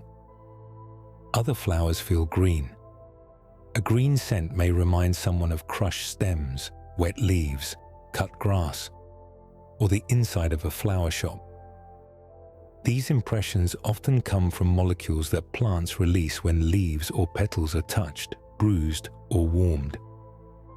They can make a flower smell alive in a very physical way. Not sweet first, not perfume first, but fresh, damp, and growing. A hyacinth can have that strong green floral character. So can certain lilies, narcissus flowers, and fresh rose stems. Spicy floral scents have a different shape. Carnations are a classic example. Many carnations carry a warm clove-like smell. That spicy note is partly linked with eugenol, a compound also found in cloves. Eugenol has a warm, sharp, slightly sweet scent that can make a flower feel old-fashioned, rich, and textured. Some roses also carry faint, spicy notes. So do certain orchids and wallflowers. The spice does not turn them into kitchen spices. It simply adds warmth behind the petals. Honeyed flowers feel softer and thicker. Linden blossoms, sweet clover, orange blossom, and some roses can carry a nectar-like sweetness. The scent may seem golden, even though it is invisible. It may remind someone of bees, warm air, and summer trees. Honeyed scents often feel rounder than citrus scents. They do not sparkle as much. They settle. They linger. Powdery floral scents are quieter still. Violets are one of the clearest examples. Their scent is partly shaped by ionones, molecules that can smell soft, woody, sweet, and powdery. As the nose responds to them, the scent may seem to fade and return, almost like a flower appearing and disappearing in the air. Iris can also smell powdery, though the scent used in perfumery often comes from the aged root, called orris, rather than the fresh flower. That root can take years to dry and develop its soft violet-like aroma. This is one reason perfumers speak of floral notes. A note is a part of a scent, the way a musical note is part of a song. A perfume may have top notes that arrive first, middle notes that form the heart, and base notes that last longer. The same idea can help describe flowers. A rose may have a bright, fresh note, a honeyed middle, and a soft, powdery finish. Jasmine may have a sweet note, a fruity note, and a deeper, warm note underneath. Lavender may begin herbal, then become floral, then settle into a dry, clean softness. The flower is not changing from one object into another. The nose is simply noticing different parts of the mixture at different moments. Some molecules evaporate quickly and reach the nose first. Others last longer. Some are noticed strongly at first, then fade as the receptors adjust. This gives flower scent a feeling of movement. A bloom may seem to open twice, once with its petals, and again in the breath. The more closely we listen to fragrance, the more varied it becomes. Fresh, green, citrusy, spicy, honeyed, fruity, powdery, creamy, musky, soft. Each scent has its own quiet shape. But beauty is not the only purpose of these shapes. A fragrance that seems lovely to a person may be meant for a bee. A fragrance that seems strange to a person may be perfect for a beetle. And some flowers move even farther from sweetness, using odors that seem unpleasant because they are calling to visitors with very different needs. Some flowers move far away from sweetness. They do not smell like rose petals, lavender fields, or orange blossom. They smell damp, heavy, sour, musky, or strange. Some smell like fermenting fruit. Some smell like mushrooms. Some smell like dung. Some smell like decay. To humans, these scents can feel unpleasant, but to certain flies and beetles, they can be powerful invitations. This is because flowers are not trying to please every nose. They are trying to reach the right visitor. A bee may follow a clean, sweet scent toward nectar. A moth may follow warm night perfume toward a pale flower. But a carrion fly may be drawn to something completely different. Carrion means dead animal matter. Some insects search for places like that because they feed there, lay eggs there, or find other insects there. So certain flowers copy the smell of decay to bring those insects close. The Titan arum is one of the most famous examples. Its scientific name is Amorphophallus titanum. It grows naturally in the rainforests of Sumatra, an island in Indonesia. People often call it the corpse flower because when it blooms, it can release a strong odor that reminds visitors of decay. The plant does not bloom often. In cultivation, years may pass between blooms. When it does open, the structure can be enormous, sometimes taller than a person. Technically, it is not one single flower, but an inflorescence. An inflorescence is a group of many small flowers arranged together on one plant structure. The Titan arum has a tall central spike called a spadix, surrounded by a large folded leaf-like structure called a spathe. During bloom, the spadix can warm itself. That warmth helps send scent molecules into the air, almost like warm food giving off more smell than cold food. To a human standing nearby, the smell can seem shocking. To the right, beetles and flies, it may suggest a place worth investigating. Rafflesia is another strange flower of decay. Rafflesia arnoldii grows in the forests of Southeast Asia and is famous for producing one of the largest individual flowers in the world. A single bloom can measure more than 3 feet across. It has thick reddish petals, pale spots, and no green leaves of its own. Instead, it lives as a parasite inside a vine, drawing food from the host plant. When it blooms, it releases a scent that attracts flies. The flower looks and smells enough like decaying matter that flies may land on it, crawl across it, and pick up pollen. Again, the odor is not a failure of beauty. It is the strategy. Some carrion flowers are much smaller, but they use the same idea. Stapelia, a group of succulent plants from southern Africa, produces star-shaped flowers that can smell like decay. Many have hairy surfaces and reddish or brownish patterns. Those features can add to the illusion for flies. From a human point of view, the flower may seem odd or even unpleasant. From the fly's point of view, it may be convincing enough to visit. Other flowers use musky, fermented, or earthy odors.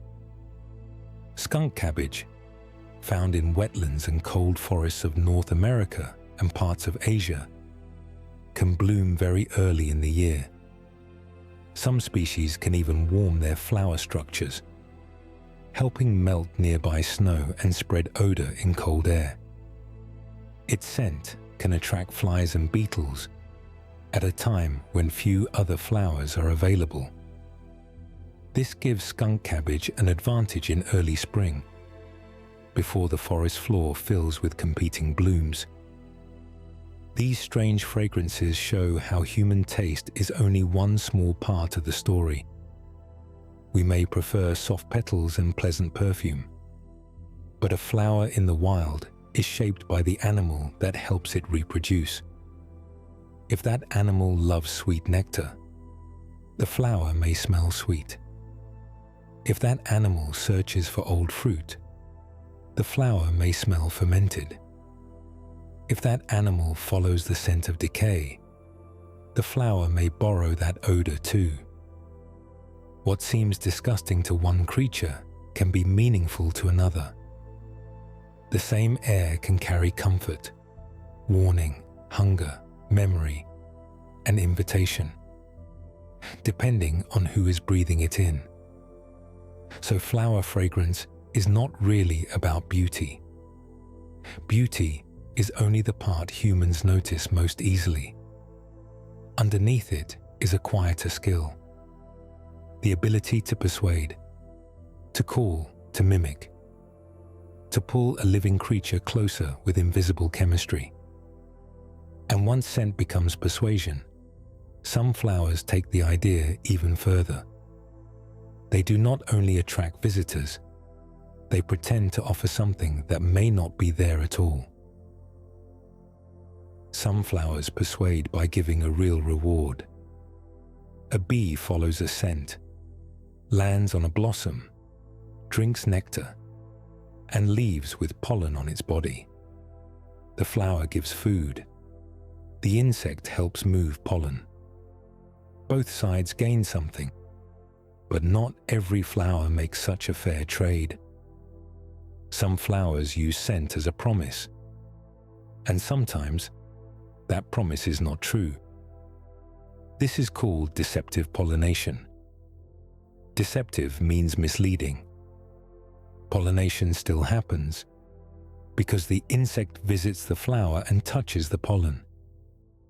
But the insect may leave without nectar, without food, or without the thing it seemed to be searching for. Orchids are especially famous for this. The orchid family is one of the largest plant families on Earth, with more than 25,000 known species.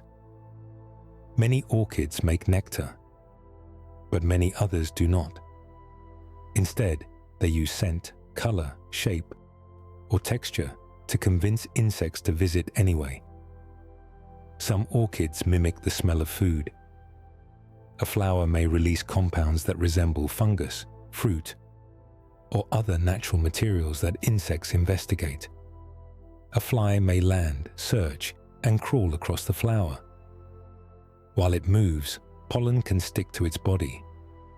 Then, if it visits another similar flower, that pollen may be carried along. The insect found no real meal, but the flower still received a visit. Other orchids imitate nesting places. Some small insects look for safe locations to lay eggs. A flower that smells like the right kind of damp soil, mushroom, or decaying plant matter can attract them. The insect enters or lands expecting one thing. The flower offers another. No nest, no food, only a carefully shaped trap of scent and structure. Some of the most famous deceptive orchids belong to the genus Ophrys, often called bee orchids. These orchids grow in parts of Europe, North Africa, and the Middle East. Their flowers can look and smell like certain female insects. The scent is especially important. Some Ophrys orchids release chemicals similar to the scent signals used by female bees or wasps. A male insect detects the scent, approaches the flower, and tries to interact with it. During that visit, the orchid places pollen on the insect's body. If the insect later visits another orchid of the same kind, the pollen may reach the second flower. The orchid has used scent as a false signal. The insect was guided by a message that did not come from another insect at all. In Australia, some hammer orchids use a similar strategy with tiny wasps. The flower has a part shaped in a way that helps position the insect near the pollen. The scent attracts the wasp. The movement of the flower helps place pollen where it can be carried away. Everything is quiet and exact, not loud, not violent, just a small meeting between an insect's instincts and a flower's careful design. Deceptive flowers show that scent can do more than announce nectar. It can copy something else in the world: a mate, a meal, a shelter, a place to lay eggs, a patch of decay, a trace of fungus. To the insect, the scent may seem worth following. To the flower, the visit is enough.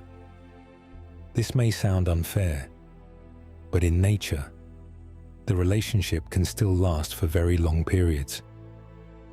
If a deceptive flower tricks every visitor too often, insects may learn to avoid it. But if the scent is convincing, rare, or mixed among many other flowers, the strategy can continue. Some insects may also be guided by strong built-in responses, that are hard to ignore.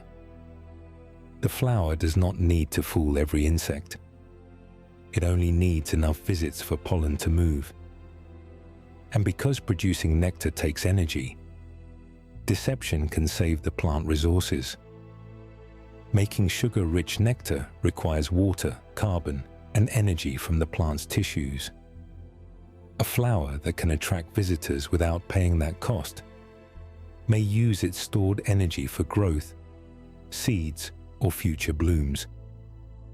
Still, deception is risky. A rewardless flower may receive fewer repeat visits.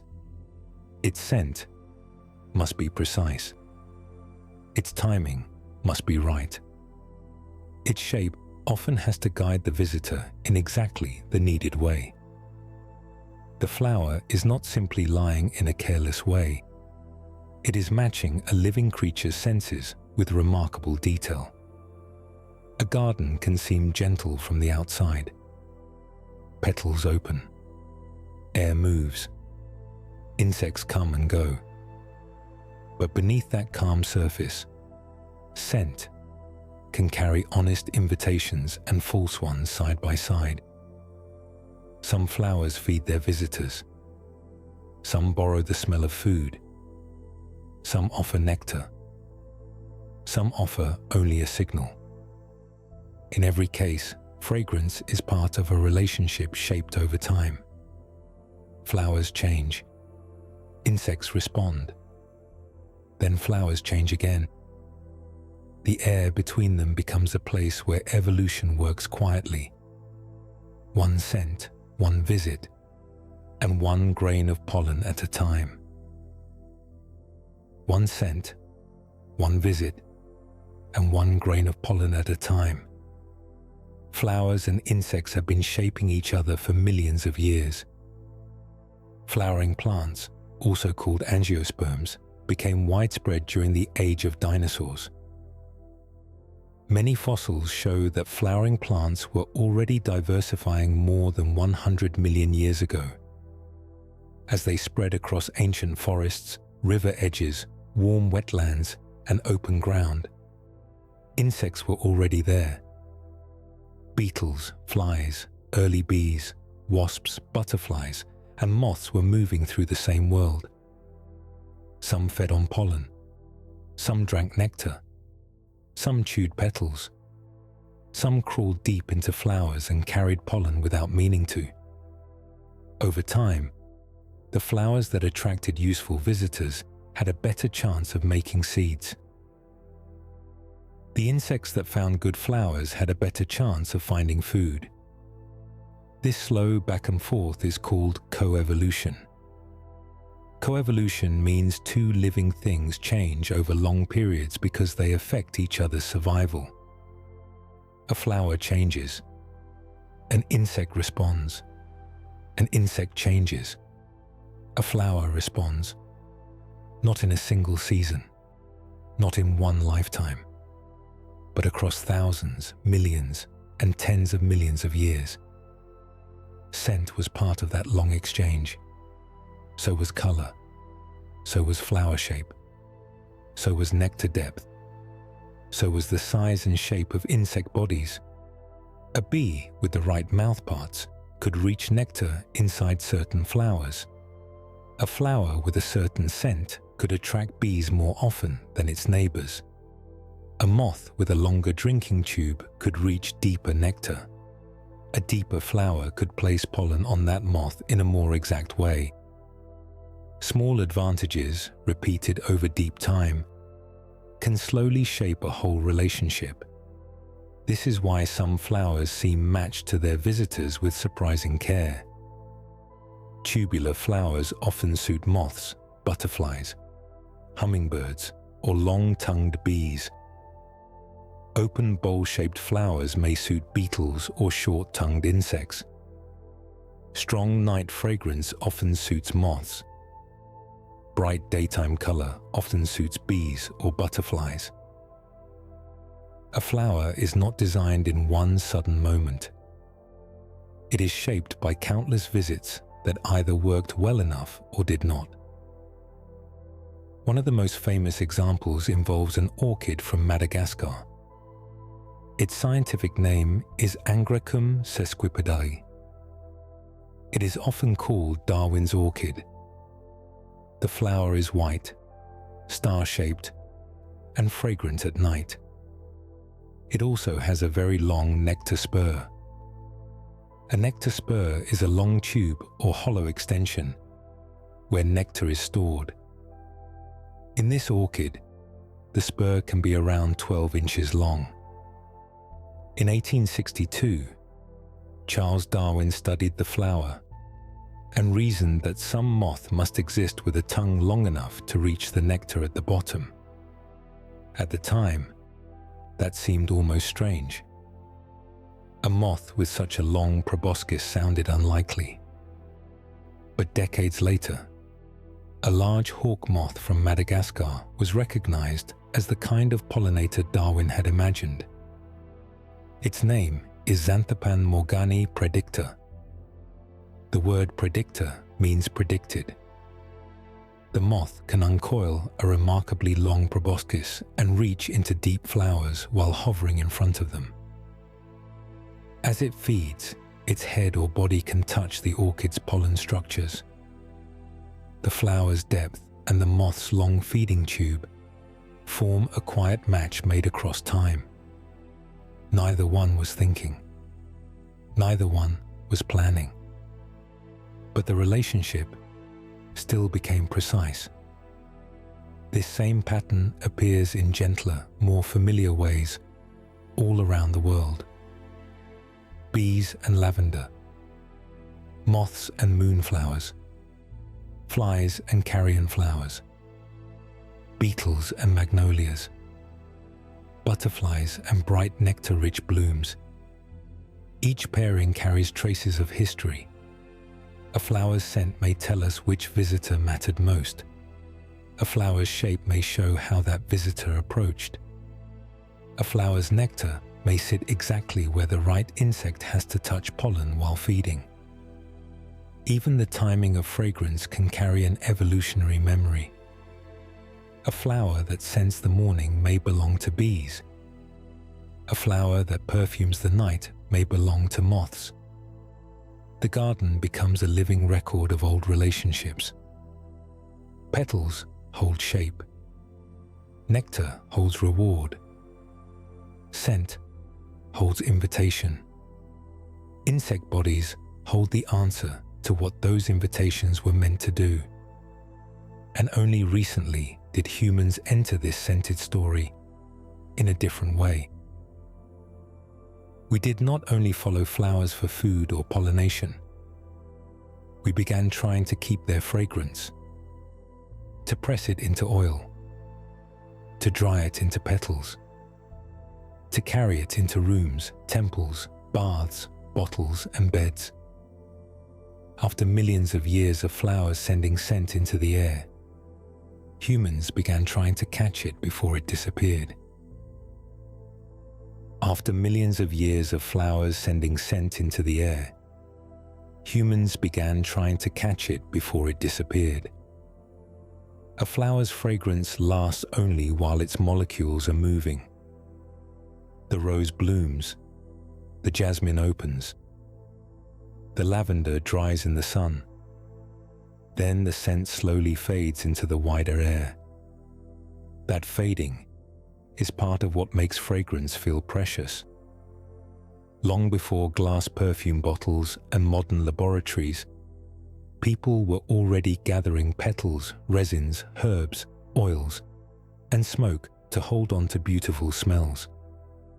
In ancient Egypt, fragrant materials were used in temples, tombs, cosmetics, and daily life. Egyptians made scented oils by soaking flowers, spices, and resins in fats or plant oils. This method helped trap scent molecules in something heavier than air. The fragrance could then be rubbed onto skin, placed in hair, used in rituals, or offered in sacred spaces. The Egyptians also made incense blends, including one famous mixture called kaifi.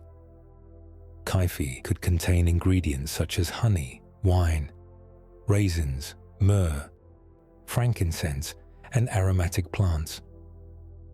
When burned, it filled the air with layered smoke and scent. To ancient people, fragrance was not only pleasant, it could mark a place as clean, sacred, important, or prepared with care.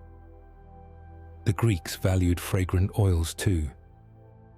They used scented plants in bathing, medicine, ceremony, and hospitality. Rose, violet, iris, and marjoram were all prized for their aroma. In Greek and later Roman life, perfume was often made by steeping fragrant materials in olive oil or other oils. The oil held the scent and allowed it to be carried on the body. A floral smell could belong to a bath, a feast, a wedding, or a religious offering.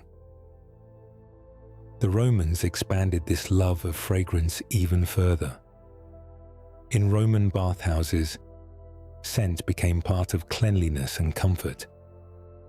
People washed, soaked, scraped oil from the skin with a curved tool called a strigil, then used perfumed oils afterward. Lavender became strongly linked with bathing and fresh linens. Roses were scattered at banquets. Rose water and rose oil became signs of pleasure, luxury, and celebration.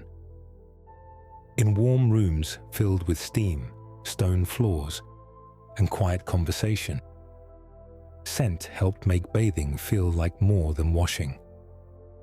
It became a full sensory ritual. Flowers also entered medicine. Chamomile flowers were brewed into calming teas. Lavender was placed in pillows and stored with linens. Rosewater was used in foods, washes, and soothing preparations. In many traditions, flowers were valued because they seemed gentle enough to belong near the body. Their scents were connected with care. A warm cup, a clean room, a wrapped bundle of dried petals, a small bottle of oil kept on a shelf. Later, perfumers turned floral fragrance into an art. In places such as Grasse in southern France, fields of rose, jasmine, orange blossom, and tuberose supported a perfume industry that became famous across Europe. Workers harvested delicate flowers early in the day, before heat could steal too much fragrance. Jasmine blossoms were picked by hand. Roses were gathered by the basket. Orange blossoms were distilled into neroli oil and orange flower water. The goal was always the same: take a scent that would vanish from the living flower and preserve it in another form. Perfume also made flowers portable. A person could carry rose without carrying roses, lavender without a field, jasmine without a vine blooming outside the window. A scent could move from garden to bottle, from bottle to skin, from skin into memory. This is why flowers became tied to romance, sleep, mourning, celebration, and sacred spaces. They were present when people wanted a moment to feel marked and remembered. A wedding bouquet, a funeral lily, a rose perfume, a lavender sachet, a bowl of floating petals, a cup of chamomile before bed. Each one uses fragrance to give feeling a physical form. But the old challenge never went away. A flower's scent is delicate because it was made to move. It was made to lift, drift, signal, and fade. The same lightness that helps fragrance travel through a garden also makes it difficult to hold. Petals wilt. Oils change. Heat can damage scent. Drying can soften or erase the freshest notes. Humans learn to capture many floral fragrances, but never all of them perfectly. Some flowers keep part of themselves beyond the bottle. Their scent belongs most fully to the living bloom, opening at the right hour, in the right air. Some flowers keep part of themselves beyond the bottle. Their scent belongs most fully to the living bloom. Not because humans have not tried hard enough, but because flower fragrance is delicate by nature. It is made from small molecules that were meant to lift into air, not sit still forever. When a flower is alive, its scent is being renewed. Petal cells keep making fragrant compounds. Warmth helps release them. Fresh air carries them away. More molecules rise behind them. The fragrance feels complete because it is happening in the moment. Once the flower is cut, dried, heated, crushed, or soaked, that living process begins to change. Some flowers produce useful amounts of oil. Lavender, rose, orange blossom, and ylang-ylang can all be processed for fragrance. Even then, the yield can be small. Rose oil is famous for this. It can take thousands of rose petals to make only a little essential oil. In traditional rose-growing regions, such as Bulgaria's Rose Valley or areas of Turkey, roses are gathered early in the morning because the cool petals still hold more fragrance. As the day warms, some of the most delicate molecules escape into the air. The harvest has to happen before the flower gives too much of itself away. Other flowers are even harder. Lily of the Valley is one of the clearest examples. Its small, white, bell-shaped flowers have a fresh, green, watery scent.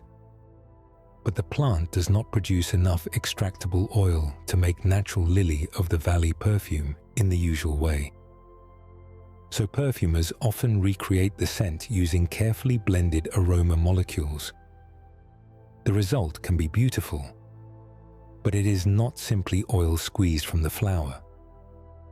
It is an interpretation, a portrait of the scent, built piece by piece. Gardenia is also difficult. Its creamy white flowers smell rich, soft and warm, but their scent changes easily after picking. The petals bruise. The freshness fades. The flower's living balance of scent compounds begins to shift.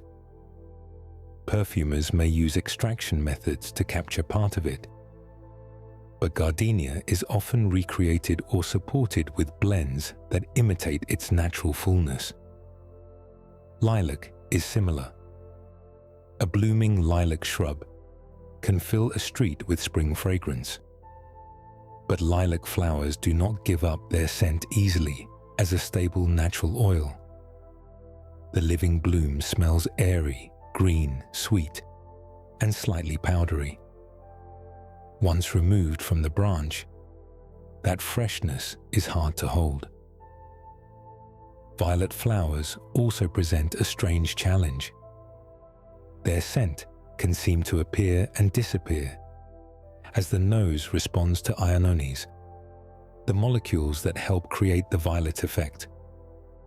The leaves of some violet species can be used in perfumery, but the soft scent of the flower itself is difficult to capture in a simple natural extract. Heat is one reason these scents change. Steam distillation, a method used for many essential oils, sends hot steam through plant material. The steam carries fragrant molecules away, then cools back into liquid. This works well for some plants. But for fragile flowers, heat can damage or alter the scent. A molecule that smelled fresh in a living petal may change under high temperature. A bright top note may vanish. A green note may become dull. A creamy note may turn flat. Drying can also change a flower. Dried lavender keeps much of its scent because its oils are fairly stable. But many fresh flowers lose their most delicate parts when dried. The scent that remains may be sweet or dusty, but not the same as the living bloom. Modern perfumery uses several methods to solve this problem. Some flowers are extracted with solvents, which are liquids that dissolve fragrance compounds without using as much heat. Jasmine and tuberose are often treated this way. The result can be rich and close to the flower, though still shaped by the process. Perfumers also use headspace technology. This method captures and studies the air around a living flower without cutting it. Scientists can measure which molecules are floating near the bloom. Then perfumers can recreate the scent using a blend. It is like listening to the flower's breath and writing down the notes. Still, even the best copy is not the same as standing near the plant at dusk. A living flower changes with temperature, humidity, age, light, and time of day. Its fragrance is never completely frozen. It is always becoming. That is why flower scent feels so rare. It is real, but temporary. Physical, but hard to keep. And if fragrance depends so deeply on living petals, moving air, weather, insects, and timing, then changes in the world around the flower can change the message itself. A scent is not held safely inside a closed bottle. It is released into open air. That means it has to pass through whatever the air contains. Clean wind, moisture, heat, dust, smoke, exhaust, ozone. Tiny particles from roads, fires, factories, and cities. Once a flower releases its scent molecules, those molecules begin to react with the air around them. Some can be broken apart by pollution before they travel very far. Ozone is one example. High above Earth, ozone helps block harmful ultraviolet light.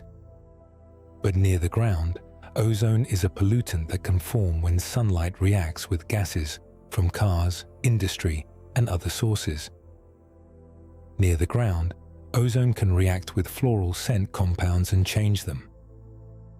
Nitrogen oxides, which can come from vehicle exhaust and fuel burning, can also affect air chemistry. So can hydroxyl radicals, tiny reactive particles sometimes called the atmosphere's cleaning chemicals. They help break down many substances in air, but they can also shorten the life of scent molecules. For a flower, this matters because fragrance depends on distance. A scent plume may need to drift several feet, or much farther, before the right insect meets it. If the molecules break apart too quickly, the trail becomes shorter. A bee, moth, butterfly, beetle, or fly may have a harder time finding the source. The flower may still be blooming. The insect may still be nearby, but the invisible path between them becomes weaker. In a quiet meadow, scent can move through grasses, shrubs, and low air. In a busy roadside area, the same scent may be mixed with exhaust and other chemicals. The flower's message does not disappear all at once. It thins. It changes. It becomes harder to read. Weather also shapes flower fragrance. Temperature affects when flowers open, how quickly scent molecules evaporate, and how active pollinators are. A warm spring can cause some plants to bloom earlier than usual. If the insects that pollinate them do not appear at the same time, the meeting can become less reliable. This kind of timing mismatch can be important. A flower may release scent at the right time for its own inner rhythm, but the bee or moth it depends on may still be scarce. Or the insect may emerge, but the flowers it usually visits may already be fading. Rainfall matters too. Too little rain can stress a plant, reducing flower size, nectar production, or scent release. Too much rain can wash scent from the air, damage petals, or make it harder for insects to fly. Strong heat can push fragrance molecules upward quickly, scattering them before they linger near the flower. Cooler evening air can hold scent more gently, but changing climate patterns can alter those familiar rhythms. A plant's fragrance is tied to the full condition of the plant. Leaves have to make sugars. Roots have to gather water. Petals have to develop. Cells have to build scent compounds from the materials inside the plant. If drought, heat, disease, or poor soil weakens the plant, the flower may still appear, but its scent may change. The bloom may be smaller. The nectar may be less. The signal may be quieter. Habitat loss adds another layer. Many pollinators need more than one kind of flower. They may need nesting places, bare soil, hollow stems, old wood, leaves, hedgerows, meadows, or nearby wild plants. A single flower bed cannot replace a whole living landscape.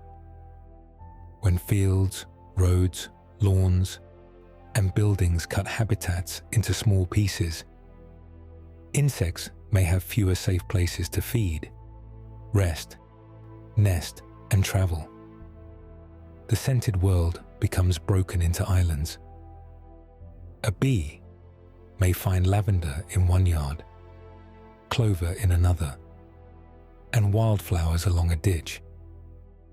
But if those patches are too far apart, too heavily sprayed, or too short-lived, the path becomes harder. Flowers and insects need continuity, a season of blooms, a range of scents, a place where early spring flowers, summer flowers, and late autumn flowers can each support different visitors. This does not make flower scent fragile in a hopeless way. It makes it connected. A fragrance depends on petals, but also on air. It depends on chemistry, but also on weather. It depends on pollinators, but also on the places where those pollinators live. The soft smell of a flower is part of a much larger system. A living exchange between plant, insect, air, soil, water, season, and time. And when that system remains whole, the quiet language of flowers can keep moving through the world. It moves without sound. It moves without color. It moves in molecules too small to see, rising from petals, nectar, pollen, and scent-making tissues. A flower's fragrance may feel gentle to a person resting near an open window, but to the flower, it is part of survival. It can help bring a bee to clover, a moth to moonflower, a beetle to magnolia, a fly to a strange carrion flower, a butterfly to a bright bloom in warm daylight. The same invisible scent can mean different things to different lives. To a person, lavender may mean calm. To a bee, lavender may mean nectar. To a moth, jasmine may be a path through the dark.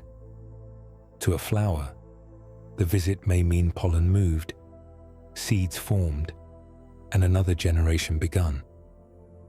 That is the quiet beauty of fragrance. It is not only one thing. It is chemistry, It is communication. It is memory. It is attraction. It is timing. It is survival. A rose releases compounds such as geraniol, citronellol, and phenylethyl alcohol, and the human body may receive them as sweetness, honey, green leaves, or an old summer garden. Lavender releases linalool and linaloyl acetate, and many people have learned to connect that clean herbal scent with baths, pillows, linens, and rest. Jasmine and gardenia can fill warm evening air with heavier sweetness, while night-blooming flowers use perfume when color is less useful. Even the strange flowers that smell like decay are still speaking clearly to the right visitor. Their message is not meant for us. It is meant for the fly, the beetle, or the insect that understands that scent world. So if the main thread of tonight's journey is gathered into one soft place, it is this. Flower scent is made from volatile molecules, which are tiny carbon-based compounds that lift easily into the air. Flowers release these molecules to attract pollinators, guide them toward nectar or pollen, and help pollen move from one bloom to another. Wind, warmth, humidity, and darkness change how those scent trails spread. Bees can learn and remember floral scents. Moths can follow night fragrance through broken plumes of air. Humans experience flower scent through the nose, but also through memory, because smell connects closely with brain areas tied to feeling and recall. And across deep time, flowers and insects shaped each other, until scent, color, nectar, and body shape became part of one long living exchange. That is what has been moving quietly beneath the softness of a garden. Not just perfume, not just beauty, a whole invisible system. And it has always been temporary. A flower opens, its scent rises, the air carries it outward. Some molecules reach a bee's antennae. Some drift past a moth in the dark. Some enter a human nose and become a memory before the person even understands why. Then the scent thins. The bloom ages. The air changes. The moment passes. But while it lasts, fragrance joins the flower to everything around it. The soil that fed its roots. The leaves that made sugar from light. The evening air that held its scent close. The insect that followed the trail. The person who paused nearby and breathed it in. A single flower may seem small. A rose on a stem. A lavender spike in a dry field. A pale jasmine bloom opening after sunset. A gardenia near a porch. A violet almost hidden in the grass. But each one can send something beyond itself. A soft chemical message, drifting farther than the petals can reach. And perhaps that is why flower scent feels so easy to remember. It is intimate, but it is not still. It arrives, touches the body, and disappears. It leaves no object behind, only a trace, a place in memory, a quieter breath, a sense that the world is more connected than it first appears. So the next time the scent of a flower rises unexpectedly in the air, it may feel a little different, not less peaceful, maybe more peaceful, because now that fragrance can be understood as a living message, a small invisible language, a soft bridge between plant and pollinator, garden and memory, chemistry and calm. It was moving through the world long before this moment, And for now, it can simply drift on, through the leaves, through the dark, through the quiet air, softly, briefly, beautifully.